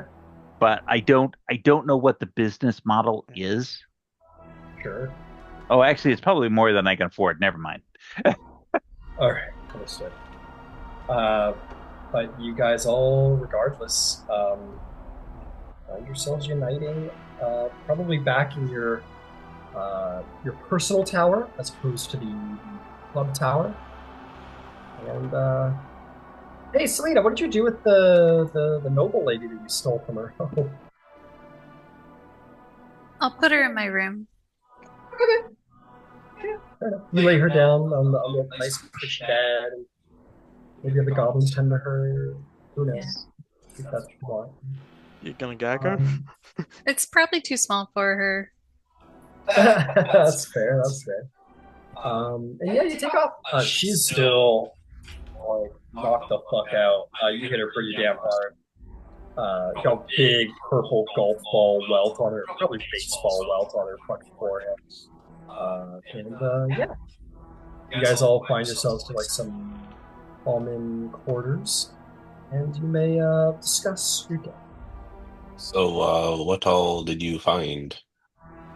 Her.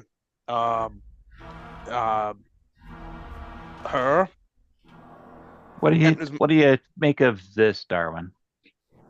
And she'll hold up, or he'll hold up a kind of an eyeball-shaped stone of some kind. I got jumped for that. That explosion was us, by the way.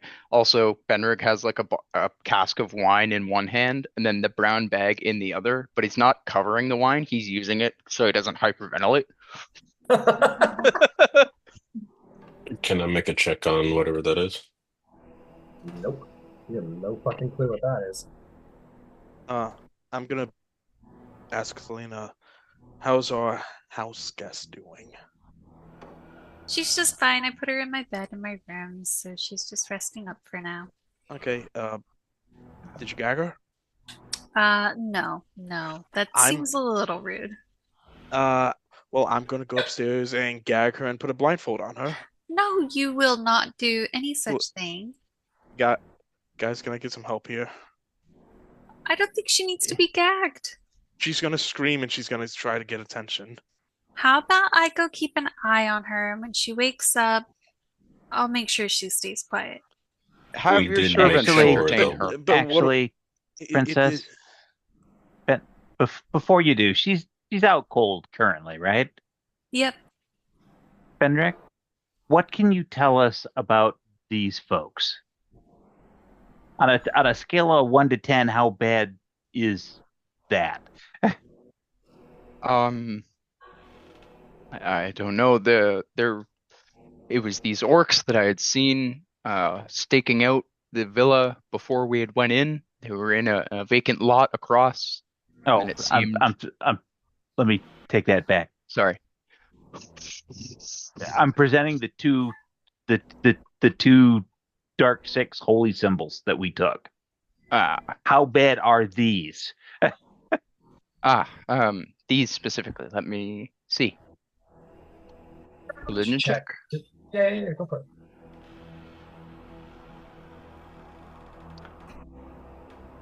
15. 15. The rose and the necklace, they're pretty decent quality made. And considering these people were pretty wealthy, like, you'd be surprised if they were, like, low on the totem. You know what I mean? Yeah, it seems very ornamental, very. Yeah. Yeah. I like, believe these were some big fish. Yeah. Are probably- some big fish. Given that, Selena, I'm actually going to agree with Nero. Talking, I know, but he could have extra that she could do with her voice or her hands that would be problematic. The other option would be to blindfold her, because a lot of that stuff you also need to be able to see. Yeah. Both probably aren't required, but one or the other certainly should be. Well, I would vote for both. I don't think she needs to be gagged, because if she could do anything that could harm us like that, she would have tried already, right? When she was protecting her children. I don't think she'll be that bad, but we can blindfold her. We can blindfold her, and we can have your servants stay in the quarters and come alert us the second she wakes. That's a great plan. Well, perhaps we could have Ellery. Elaine? Elaine. Elaine. It was Elaine. definitely an E name. Kind of just keep an eye on her.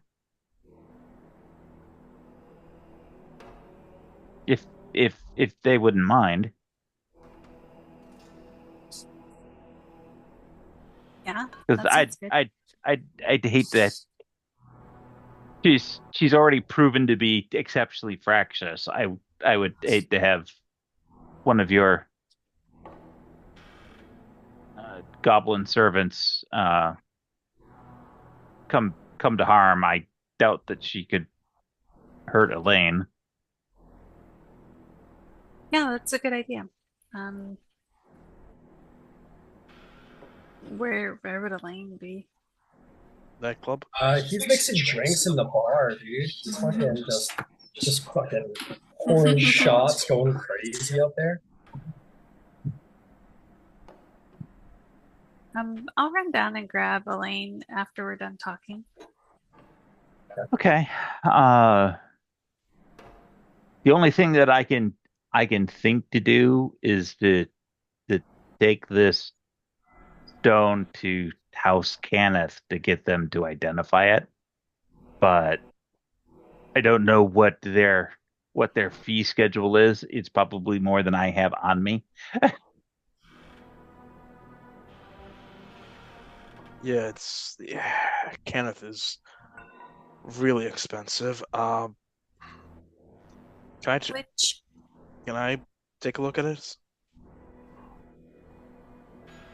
Which of the factions do I think could help identify the ones that like I've aligned myself with? Would the Sentinel Martials be helpful in this case? Probably, they're investigators. That's a good thought. I was thinking they're investigators connected with any number of other factions and institutions, so they would be very well equipped. I would say maybe the Red Hands.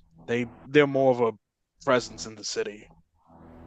I'd Well, in all rather honesty, Selena had the right instinct. The Red Hands are like they're a heavy infantry.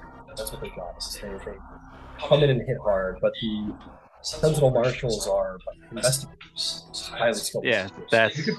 that's a fantastic idea, Selena. I think that's if Darwin doesn't have any idea, uh, then I think they're probably our next best step.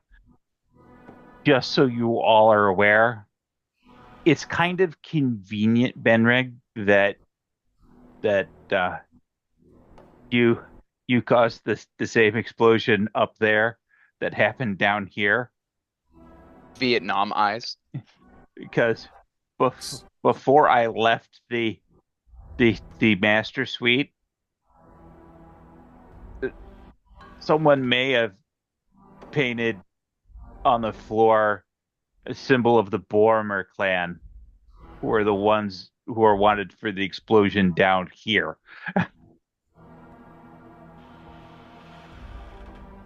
Always covering the tracks, Viotelli. That was very quick thinking.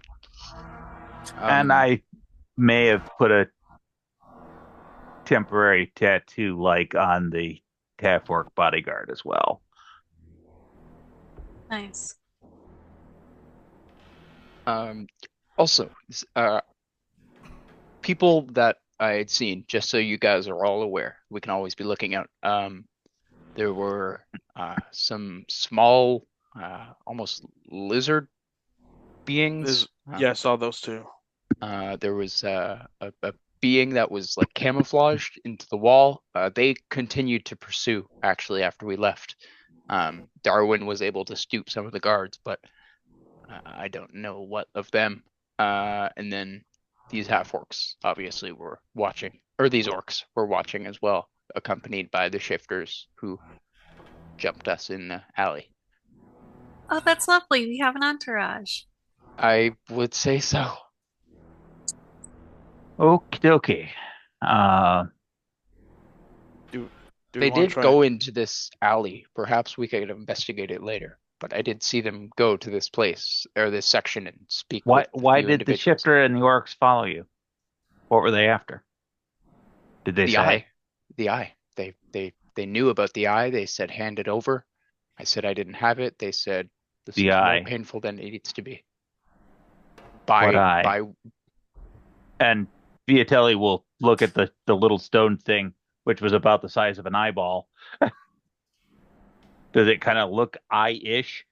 Oh yeah, it's an eyeball. It's a stone eyeball. Okay, that 100%. 10. Okay. Cultist-like information. Have I ever seen anything like this? Arcana or religion? It says I. You have no clue what it is. No clue. Nothing. All right. I'll tell you what, we you really make have to. a- If I'll I tell you have it, what. it's fully okay. No, you don't know. Like nobody here knows what the eye is. But as far as the orc goes, like who the hell are those from? I'll give let's call it a history check to. I would say Nero or Viotelli because you guys are Sharn people. I'll try. What Yeah. skill? What skill? History. 7. I 7. I barely know anything despite being a crook. 19. 19. Viotelli, you do know of one criminal organization that maybe you're actually surprised hasn't gotten on the violence yet. That deals in more monstrous individuals, orcs, shifters, even things as exotic as gargoyles and harpies. There's a criminal organization known as Desk here in Sharn, and they operate in Raiment and Ontario for the most part. So you would be surprised if those guys weren't, a part of that criminal organization. Just he would finally be getting in on the fight. And you said that you had a feeling that you guys were followed, Bendrig?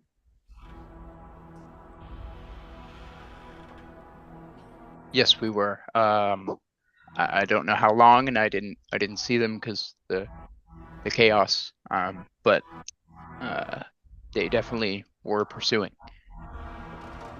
I'm going to suggest, based on Selena's suggestion, rather than take the eye out of here, to take to the Sentinel Martials, requesting the Sentinel Martials send an investigator to us. That way, we have a controllable chain of custody. I would hate for it to get stolen or taken while we were trying to get it to the right spot. We've gotten it here, and we're reasonably secure. Before we bring them Sentinel Martials here, we're gonna have to figure out what to do with the house guest. No, we're not. Why do we have to figure out what to do with the house guest? Because she's part of this. Because she's an incredibly wealthy lady of Sharn. And the Sentinel Martials don't care. And people like them bend over backwards with people like her. No, it's their word against don't. Her word against all. Yes, they do every day. Maybe to you. I'm not saying like we don't tell. I'm saying we gotta figure out what to do with her because her word is worth 10 times ours is. It's not. Nero, she's a cultist. You realize that, right? Feels like among the pillar of she'll lie. Who will be able to lawfully protect us? The Sentinel Martials high precede these cultists. The Red Hand Battalion. Bendrik, Nero, where were you in that fight? Feels like I was invisible. Actually, I was helping out. I did attack her. I stayed. And I'm saying now is when we show those medals, she'll say they planted them. They attacked my children. Perhaps. But currently it's 6 agents against 1 cultist.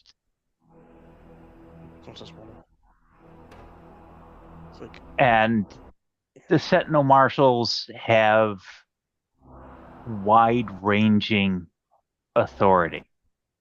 And their inquisitives are arguably the best investigators in Covert. She is not going to be able to successfully lie to them with this abundance of evidence. Well,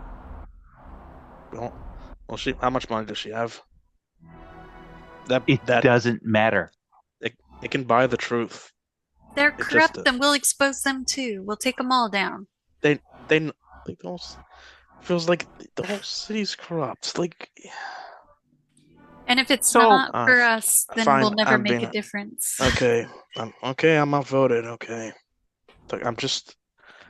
No, Nero, if you have a genuine plan, we are happy to hear it. But Okay. Currently, we have someone who is bound and blind. They don't have anywhere to go. They're being watched, and we have the lawful forces coming to investigate it.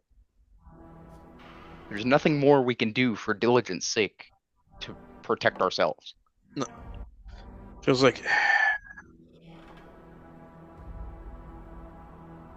Nero, Yeah. we do not have to shoulder this burden on our own. It is not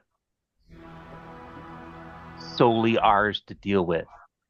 This is a much more wide-ranging issue and is likely tied to the missing dragons, which is a significant issue for Sharn and for Breland more generally. I'm not. Really, the biggest risk is whether we feel that someone in the Sentinels is in on the cult. No, I trust Tazra. I think she's really great. Like money, just like Selena. Money goes a goes pretty far. Yeah, but so does friendship. And Like, House Denise has more money than these folks do. I was like, the sense you're getting from Nero is his natural skepticism of authority throughout his whole life from living in Dora that's what you're getting from him, to be clear. And it's evident. And we normally applaud and appreciate your level of paranoia. It's healthy. In this particular case, it's probably just slightly misdirected. Is she going to lie when asked about it? You betcha. Will she be able to lie sufficiently to escape the details of Denise Inquisitive? I wouldn't necessarily make a book on that. These are folks who have brought in the war criminals associated with the last war. You know, people who absolutely had power and wealth to hide their misdoings and shenanigans, and they've not been able to do it unless they're physically hiding. At some point, you have to extend a modicum of trust in the system.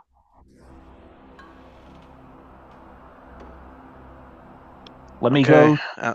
Let me go I'm out send a for it. message, and I will Yep. hand the eye to Selena, and I will go downstairs to the House Orion folks and Mm, send an urgent missive to the Sentinel Marshal station with House Denise, requesting a inquisitive for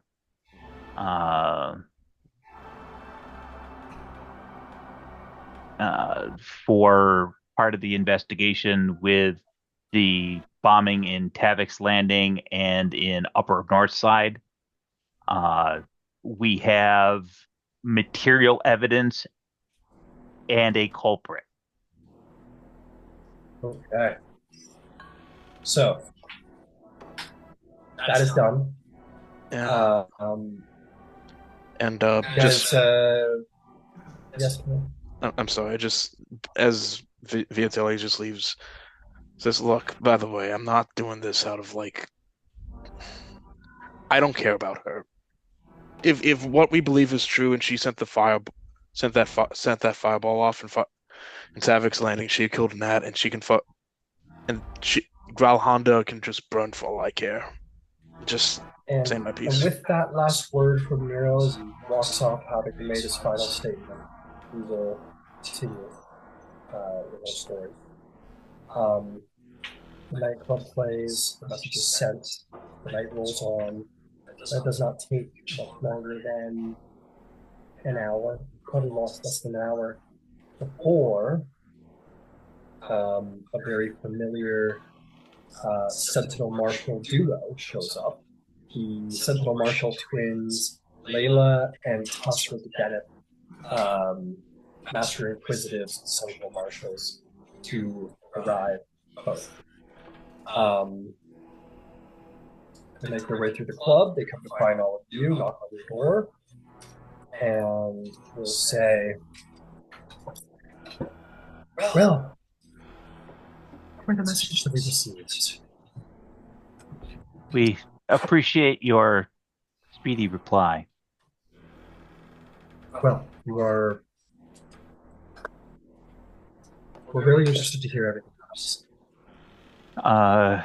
Let me break it down kind of in the order of chain of custody. We determined that a automaton of a type, not a warforged, called a Nimblewright, was at the scene and threw a magical bead, at which point Viotelli will point to Bendrik.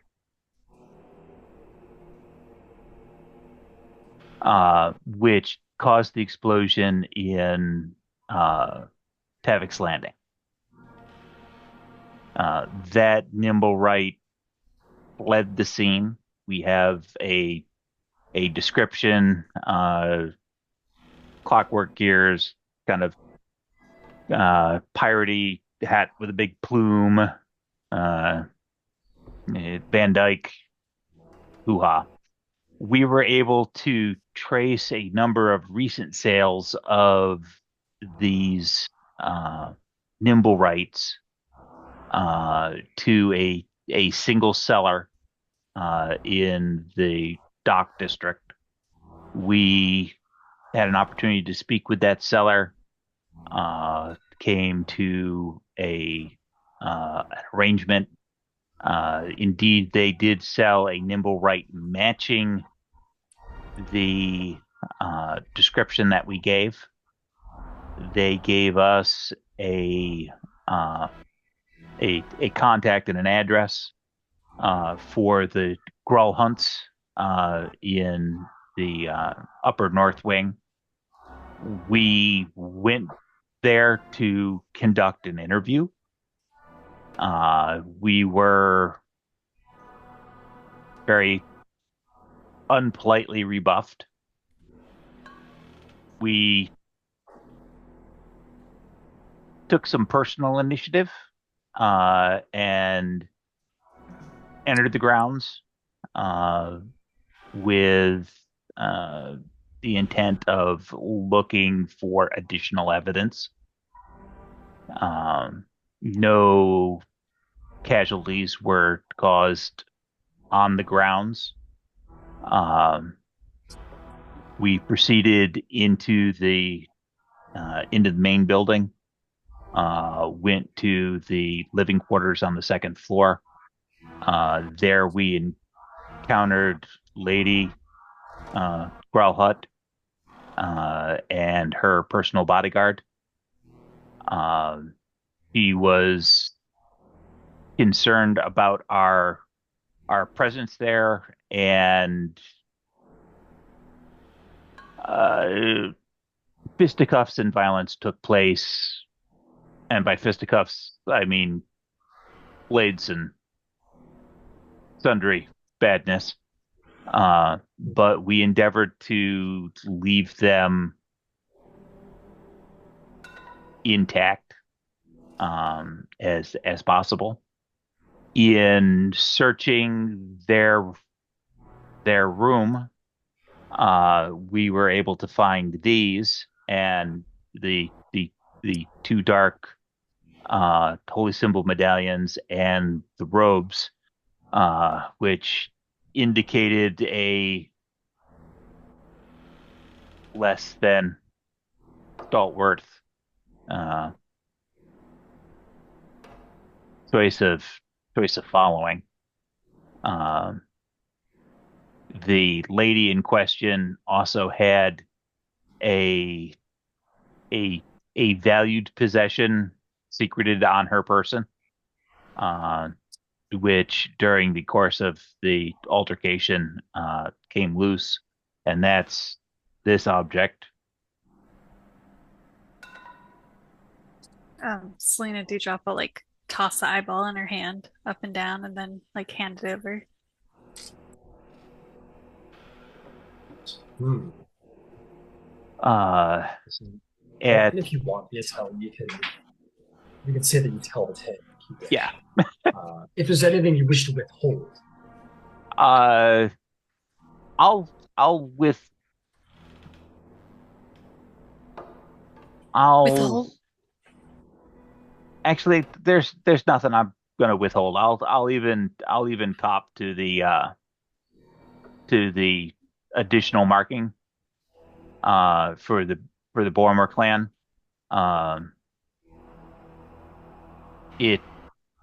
It seemed like it was something that they might be aligned with, and I needed to give some plausible deniability. But in the next room is Lady Grulhund. She's currently nursing a very significant goose egg. See, well, it is quite a story told, and you have all been exceptional deputies to not only our faction, but some other factions. This is pretty decent evidence of involvement with cultist activity. Certainly enough to arrest them on, and certainly enough to get us some magistrate writs to probably look at the house. This is plenty. So we will take the lady off of your hands. I was hoping we could interview her together, actually. We've come this far, we'd really like to see it through, you know? Thanks. We look at each other. The other sister kind of shrugs. Goes, I don't see why not. Like I said, you've been faithful. So, and we also heard about the good work you did for our bookseller friend. Comes neighborhoods over. Thank you very much for that. Oh, hey there. Right. Oh, right. And she will put a bag of 300 gold pieces before you all. So thank you for doing that. Excellent. This is quite a great deal of information. Yes, when it comes to interrogation, we don't see why we would have trouble having you in on this. However, I will say that we will probably be turning her over to our good friends over at, do you know Blastwind, the investigator Blastwind? Short man, spectacles, beard. He was there at the scene with the sergeant. We met him briefly. Saith Calmly is who he was with. Yes, that's right. Barnabas Blastwind and Saith Calmly.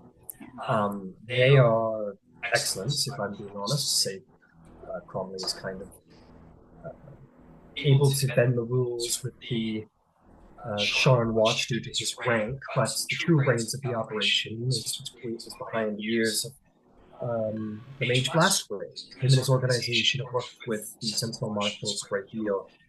And if it's all the same to all of you, I would like to make a suggestion. You have been prime deputies to the Sentinel Martials for a while, but our workload has become a little bit more pointed at this investigation, especially with this bomb that went off in the upper districts. And considering your interest in this fireball investigation, I would wish to recommend all of you to my colleagues over I gotta get the name of this organization, sorry. King Citadel? Esoteric Order. Yeah. That's it, yes. Thank you so much. The Esoteric Order of Arium. They are taking personal responsibility for this particular investigation. It is something that you all seem to have a personal interest in. And they have certain arcane abilities that the Sentinel Martials possess. They're short-handed, and our attention is going to be focused a little bit more in other directions, but we won't need as many headings. We have given recommendations over to them. It's all right with you. We would like to submit you to become members of their order. Like I said, there's not going to be much work coming out of the Sentinel Martials lately, given everything that's going on there. But we want to do right by it. That would be lovely and greatly appreciated. Anything that we can do to help Sharn and kind of bring this sad chapter to closure, I'd be happy to be of help. Well, I have a feeling that this investigation is not even close to being over, and that there are people in the city caught in the crossfire of many things going on in the city, and they have the similar ideals to the Sentinel Martials. It just makes sense. So, I will inform Barnabas Blastwind, and I'm sure he'll want to come around and speak to you personally, and I will have it wrote over that you would like to attend the interrogation. I'm sure he will be amenable.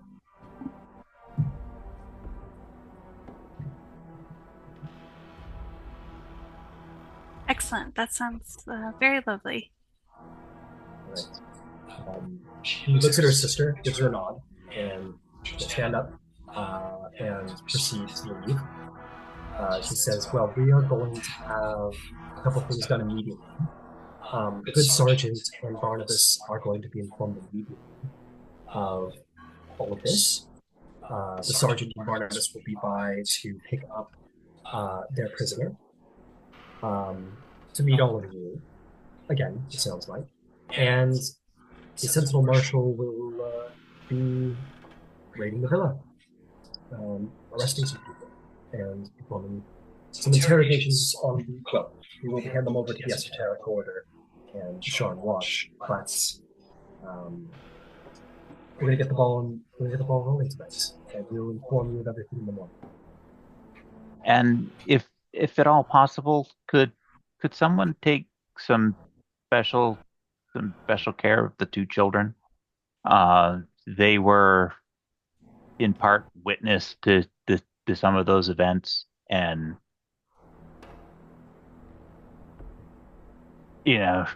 well hidden or not,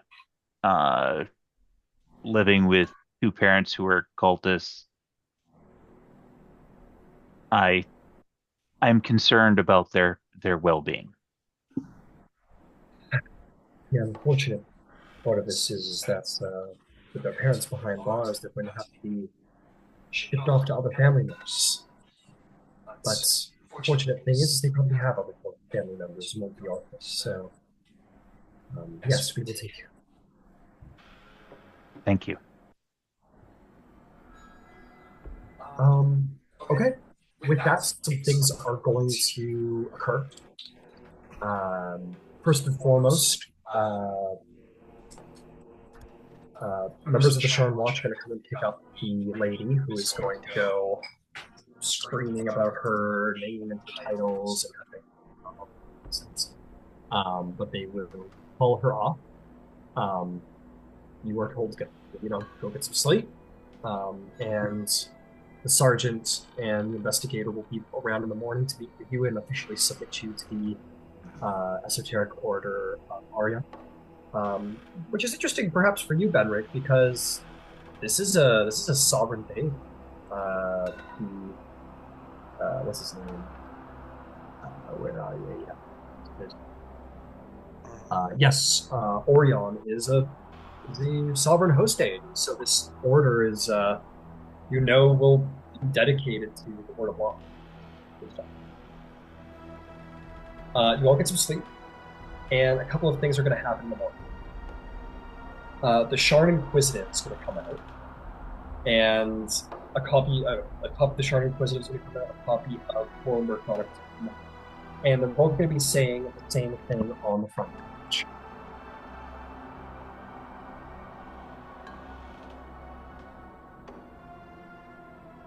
Grulhund Villa bloodbath.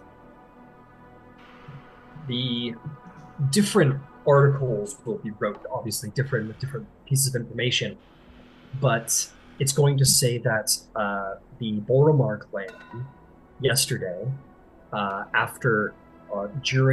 presumably during after an explosion that went off in Upper North Edge, infiltrated the Grulhund Villa and slaughtered everyone. Reasons unknown, essentially.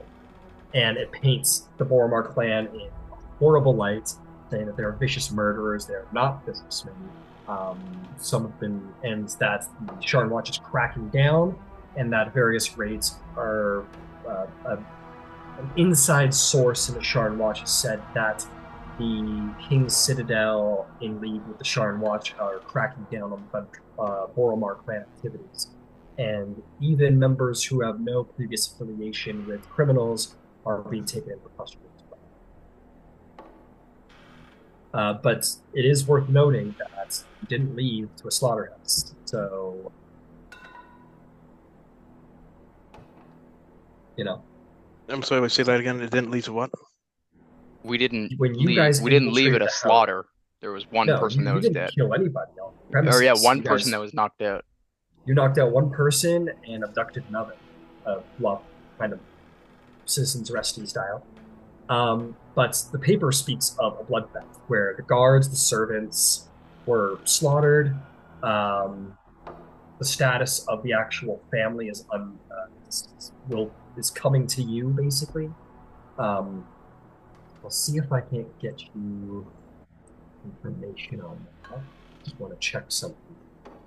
You're really good. Apologies. I can get you in. Papers will say. I'll tell you what. Let's get an investigation check from somebody if they want to see, like, search through the papers and see if they can find that, if they made it out. I'll do it. Yeah. 12. 12.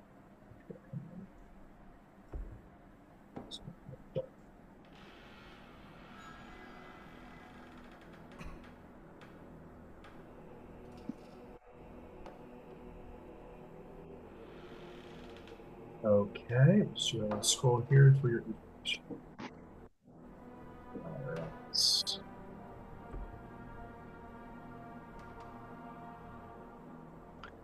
Ryan, I'm sorry, I kind of missed it. What was the part about the sovereign host? House Orion. Yeah, so basically so the Sentinel Martials essentially said, like, our plate just got super full for this investigation, and we're not going to have so much time doing, like, general good stuff as we've been having lately. So they said, we're going to have to end your deputization. To this vessel, this other vessel, yeah.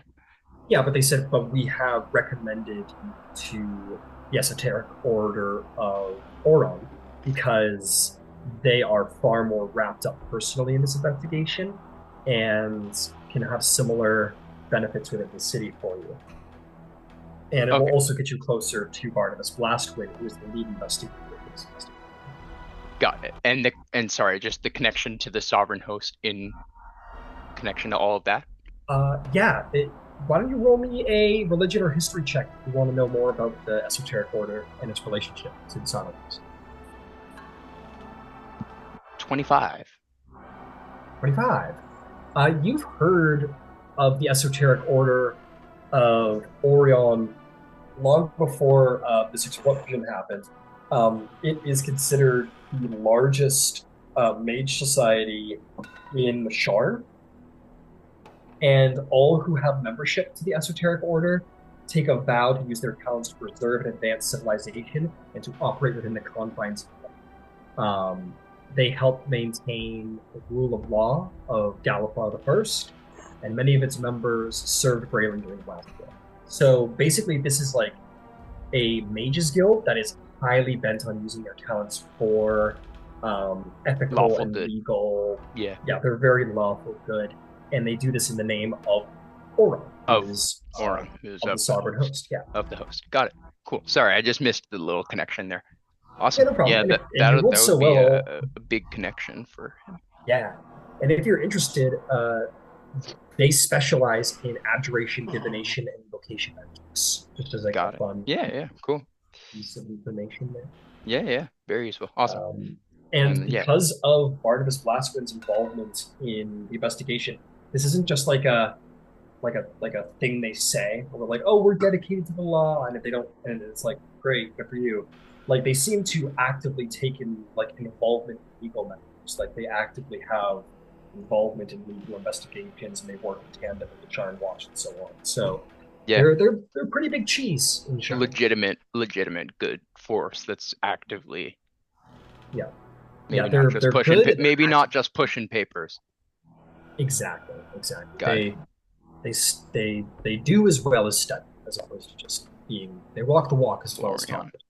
Amazing, yeah. Which is somewhat the antithesis to the shadow. What I had kind of learned about, which was like the shadow, which is like knowledge for more nefarious purposes. Exactly. Got it. Cool. Okay. Let's see. Goes upstairs. Okay. The papers seem to say. Okay.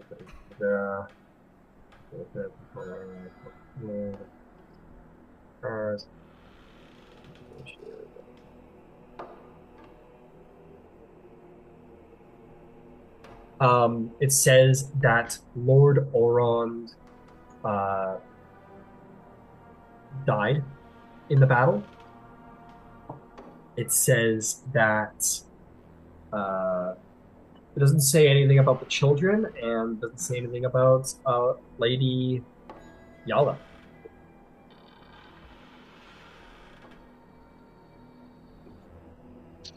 Do we think the papers are lying, guys? It's the chronicles above repute. I mean, they try to be pretty even-handed with how they report. They call the good, the bad, the ugly on pretty much anybody. So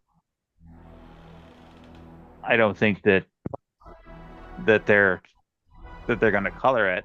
Now, they may have been asked to withhold certain information from publication, but that's pretty normative.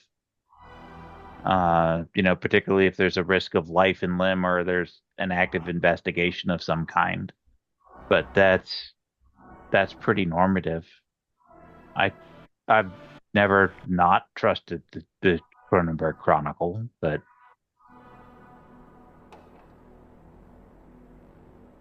House Civis, which is kind of loosely tied to it, has been kind of staunchly neutral about a lot of stuff. So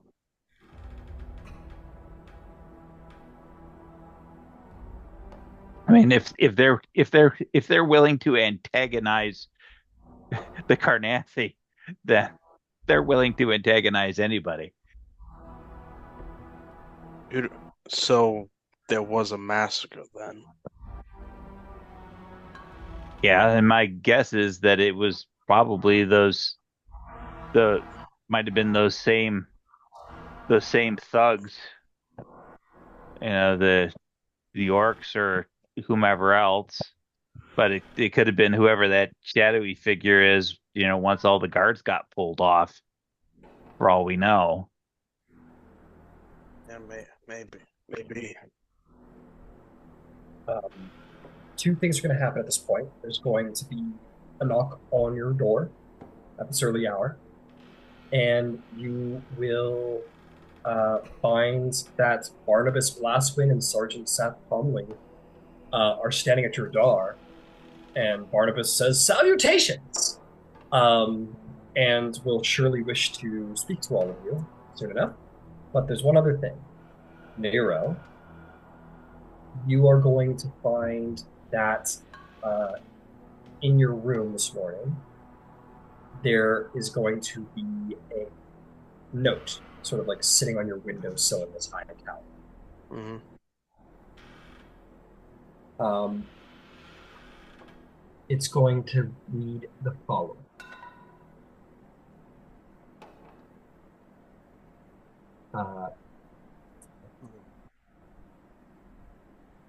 It's going to say, "I'd like to know more about what happened at Grulhund Villa. If you spare the time, meet me outside the biggest sovereign host temple you can find in the city at high sun tomorrow. You'll be paid generously for your time and trouble." And it says, "Istrid Horn." And underneath it says, "P.S. Star Song's been arrested."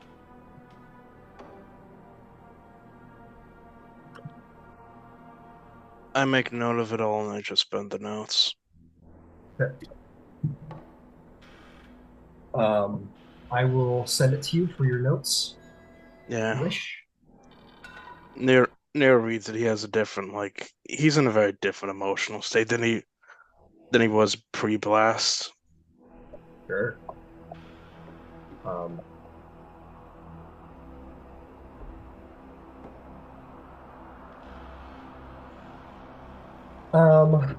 And with that, we'll call our session to an end. with a level up. Oh wow, Woohoo! really? Oh nice. That's what you get for progressing the plot.